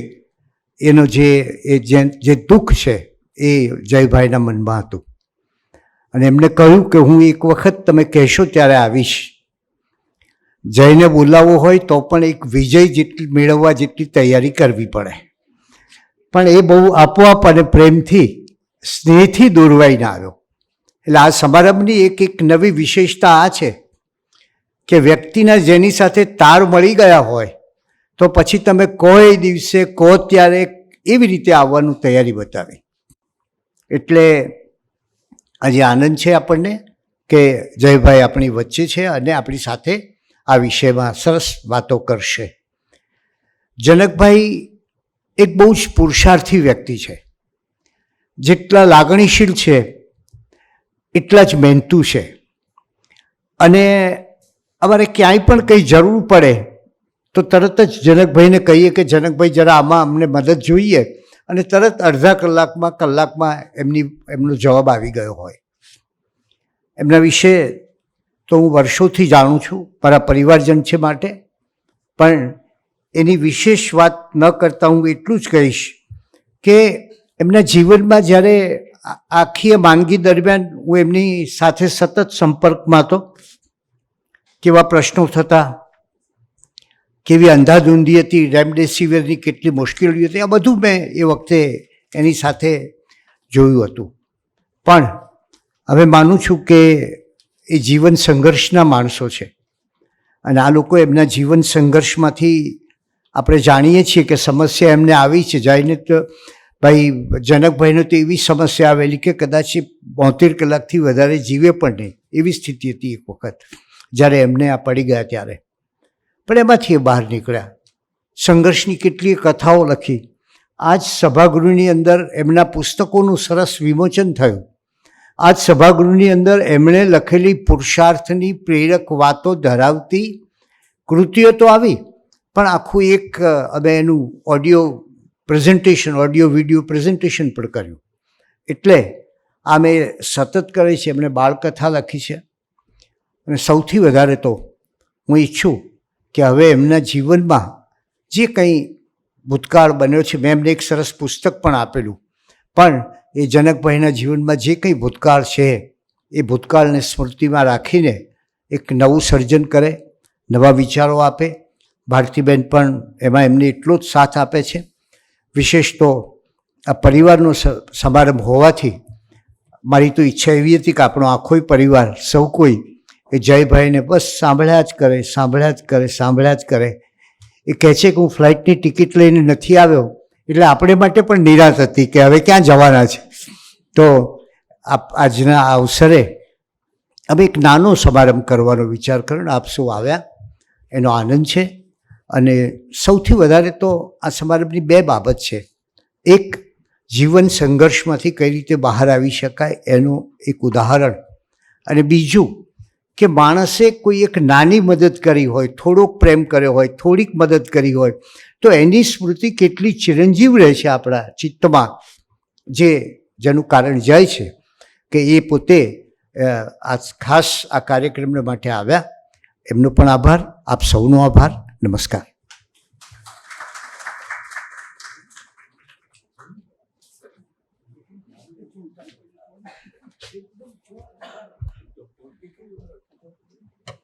આપણે જયભાઈને સાંભળવા છે, એમને પૂરતો સમય આપવાનો છે, એટલે આભાર વિધિ અને પ્રતિભાવ એ જે ઔપચારિક વિધિ કહેવાય એ આપણે પહેલાં કરીશું, જેથી જયભાઈના વચનો સાથે જ આપણો કાર્યક્રમ પછી પૂરો થઈ શકે. તો હવે જનકભાઈને વિનંતી કે તેઓ પોતાનો પ્રતિભાવ અને આભાર વિધિ કરે. પછી જયભાઈને ખુલ્લું મેદાન, અસીમ આકાશ, એના જેવી સ્થિતિ રહેશે. જનકભાઈ.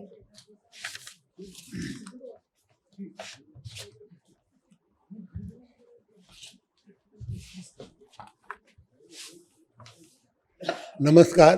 જય ધીરેન્દ્ર. મંચસ્થ મહાનુભાવો, જેમની ઉપર સરસ્વતી દેવીની અસીમ કૃપા છે તેવા પદ્મશ્રી કુમારભાઈ, સુપ્રસિદ્ધ લેખક અને મોટિવેશનલ સ્પીકર એવા શ્રી જયભાઈ, અને માનવીનું ઘડતર થાય તેવા સંસ્કાર અને મૂલ્યને ઉજાગર કરતા પુસ્તકોનું પ્રકાશન કરતા મુરબ્બી શ્રી મનુભાઈ, ગુજરાતી સાહિત્યમાં બાળ સાહિત્ય ક્ષેત્રે ખૂબ મોટું પ્રદાન આપનારા સુશ્રી શ્રદ્ધાબેન, ગુજરાતી પુસ્તક પ્રસાર અને પ્રચારના હેતુને સાર્થક કરીને મનની મોસમમાં ભાષાની સુગંધ રેલાવતા શ્રી નીલમબેન દોશી, અસૌ ભારતી, હોલમાં બિરાજેલા એવા અમારા સર્વ વડીલ સ્વજનો, કુટુંબીજનો અને અમારા વારસદારો, વિદ્યાર્થી તરીકે મારી પાસે ભણ્યા હોય, બંનેની પાસે ભણ્યા હોય, એ પણ અહીંયા હાજર છે, એટલે એને હું વારસદાર કહું છું. મનમાં તો ઘણું કહેવું છે, કહેવા માટે વિચારોની શૃંખલા અટકતી નથી. 3 દિવસથી ઘણું બધું લખતો હતો, પણ બધાનું મારું એક જ વાત જે છે કે આપણે બધાને જયભાઈને સાંભળવા છે. અને મારી પણ ઈચ્છા છે દર્શન એમની સાથે જે નિસ્બત હતી એના માટે એ આવ્યા છે, એમનો પૂરેપૂરો આપણે લાભ લઈએ. એટલે હું થોડીક વાત મારી કરીશ, જોકે નહીં વધારે સમય લઉં, પણ મનની વાત લાગણી મારે થોડીક દર્શાવી છે. આ પુસ્તક બાળકોની વાત લખી કે આ બાળકો 40 વર્ષ પહેલાં નાના હતા ત્યારે લખેલી વાત કાળ પાકતા ક્રેડિટ ગોઝ ટુ મનુભાઈ કે એમણે આ બાળકથાઓનું પુસ્તક પ્રકાશિત કર્યું. બીજું પુસ્તક ચેતનાનો સાક્ષાત્કાર. દર્શન હયાત હતો ત્યારે અડધા લેખો લખ્યા હતા, પછી ત્યારે જ દર્શનને, દીકરી ભૈરવીને, આનંદકુમારને અને સુવાનીને અર્પણ કરેલું. પણ પછી જાણે મને કહેતો હોય કે પપ્પા પૂરું કરો, પપ્પા પૂરું કરો, અને અમે વાત પૂરી કરી. એટલે આ ચેતનાનો સાક્ષાત્કાર લખ્યો એનો એક તો એ હેતુ કે ચેતનાનો સાક્ષાત્કાર તો થયો, પણ એ સાક્ષાત્કારની સાથે સદમાર્ગે ચેતનાને વાળી એવા 24 વ્યક્તિઓની લેખમાળા લખી અને આ પુસ્તકમાં લખી. 24 લેખમાળામાં દરેકના ફોટા હું મેળવી શક્યો, પણ 25મો લેખ છે એનો હું ફોટો ન મેળવી શક્યો. એટલે મને એમ થયું કે આ બધાના છે ને આ એક ફોટો ન હોય તો નહીં સારું લાગે, ન બરાબર નહીં. એટલે એ જેમના વિશે મેં લખ્યું તો એમનો સંપર્ક સાધવા પ્રયત્ન કર્યો, મારાથી ન થયો તો મારા એક મિત્ર અમેરિકા રહે છે, એમણે એમનો સંપર્ક કરાવ્યો, મારી સાથે ફોનથી વાત કરી, મારા દીકરાની વાત કરી, એમણે મને ફોટો આપ્યો, મોકલી દીધો. પણ છેલ્લે એમ કહ્યું ન મૂકો તો સારું, અને મેં નથી મૂક્યો એ ફોટો. અચૂક છેલ્લું પ્રકરણ વાંચવા જેવું છે એટલા માટે કે એની નાની ટૂંકમાં જ વાત કહું કે આપ બધા ઈદી અમીન સરમુખત્યારની વાત જાણો છો. ખુખાર માનવી કેટલા લોકોને એટલું દુઃખ આપ્યું. એ માણસ મરણ પથારીએ પડ્યો હતો. એ મરણ પથારીએ પડ્યો હતો ત્યારે એની સારવાર કરવા એક કિડનીના સ્પેશિયાલિસ્ટ નર્સ બેનને બોલાવવામાં આવ્યા. એ બેન આવ્યા અને ઈદી અમીનને જોઈને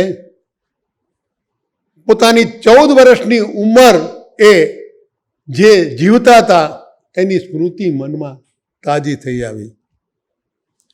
એ બેન 14 વર્ષની ઉંમરે આફ્રિકામાંથી પહેરેલે કપડે પરિવાર સહિત કાઢી મૂકવામાં આવ્યા હતા અને ભણ્યા, અસીમ સંઘર્ષ વેઠીને ભણ્યા અને એ કિડનીના સ્પેશિયલ નર્સ બન્યા. હવે આ માણસ સામે આવ્યો ત્યારે એ બધી જ વાત એના પરિવારને જે દુઃખ થયું હતું એની સામે આવ્યું. ફક્ત 5 મિનિટ એમની સારવાર કરવામાં એકલા એ પડ્યા. હવે ત્યારે જે માણસને ખૂબ દુઃખ આપ્યું હોય, જે દયાહીન થયો હતો, એણે એની આંખમાં કાકલુદી કરતી દયા આંચથી આંખમાં દેખાયું, પ્લીઝ મને બચાવો, બચાવો. આ નર્સ ધાર્યું હોત તો ઓક્સિજનનો માસ્ક સહેજ આગો કરી નાખ્યો હોત, કોઈને ખબર પણ ન પડે, કારણ કે 2 મિનિટ જ એને મળી હતી. પણ ના, એણે પૂરેપૂરી સારવાર કરી, શ્રેષ્ઠ સારવાર કરી, પણ એટલું કહ્યું કે મારા પિતાજી તમને માફ નહીં કરે.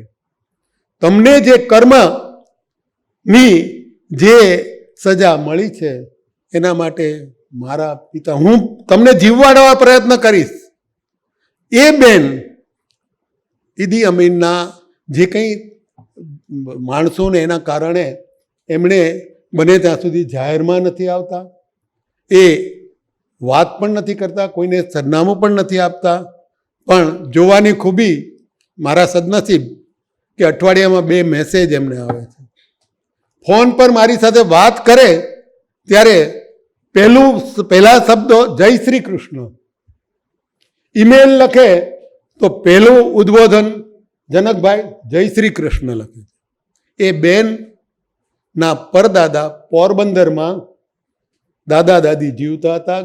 આજે એમની ઈચ્છા એ ગાંધીના દેશમાં પોરબંદરમાં આખરી જિંદગી વિતાવવાની છે.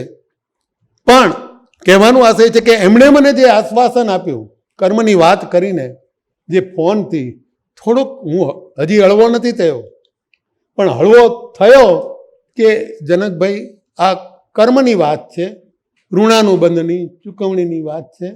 ધીમે ધીમે ધીમે આ માણસને મેં મારી સામે જોઈને મારવો હોત તો હું મારી નાખ્યો હોત, પણ મેં ન માર્યો. એટલે કહેવાનું આશય એ છે કે ચેતનાનો સાક્ષાત્કાર કરો, પણ સદમાર્ગે. આ 25 પાત્રો જે છે એની વાત તમે સાંભળો તો એ ચેતનાનો સાક્ષાત્કાર સદમાર્ગે કરાવ્યો છે એની ખાસ કરીને વાત છે. છેલ્લું ખાસ કરીને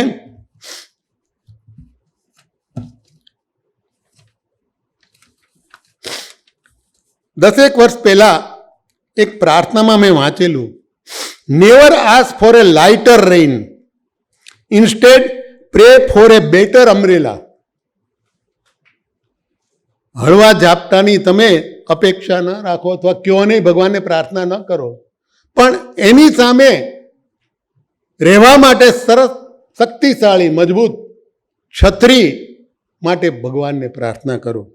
અત્યારે ફૂલબહારમાં આપણે સૌ ચોમાસાનો અનુભવ કરીએ છીએ, ત્યારે ભારે અને તોફાની વરસાદ સૌને જિંદગીમાં પડકારોનો અહેસાસ કરાવતો હોય છે. ત્યારે ઈશ્વરને એવી પ્રાર્થના કરવી જોઈએ કે હે પ્રભુ, હું આ તોફાનમાં ઝંઝાવાતમાં ટક્કર ઝીલી શકું એવી છત્રી તું મને આપ.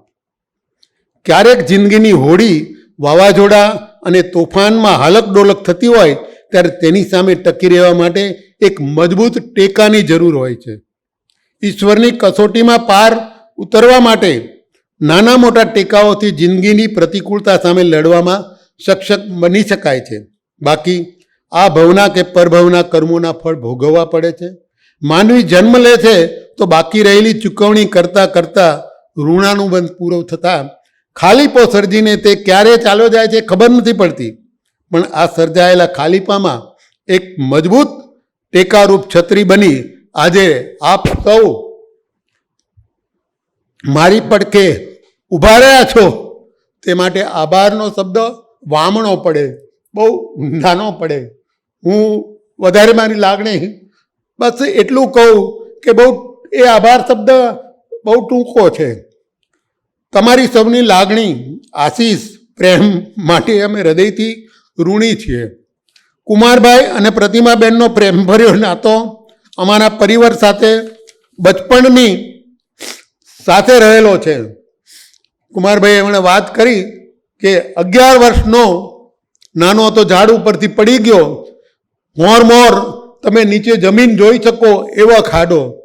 અને એ સમયે હું 3 વર્ષ પગ આંગળાથી ગળા સુધીના પ્લાસ્ટરમાં રહ્યો અને એ 3 વર્ષ હોસ્પિટલમાં રહ્યો.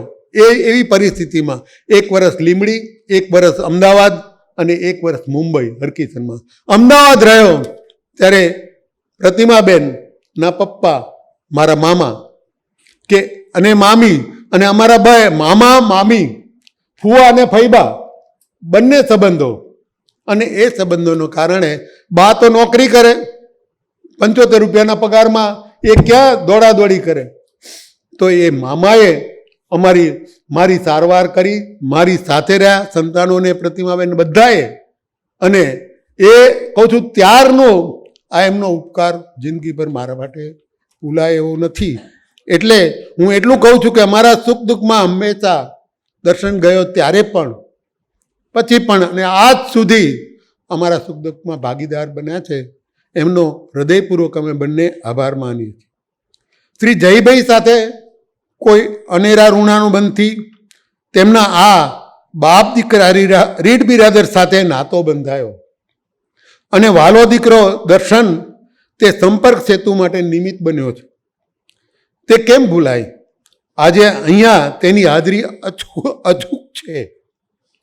જયભાઈનો પ્રેમ એટલો બધો વર્ચ્યો છે કે એક નાના એવા જનકના આ પ્રસંગે પ્રેમથી કોઈ પણ અપેક્ષા વગર આવીને ઊભા રહ્યા છે.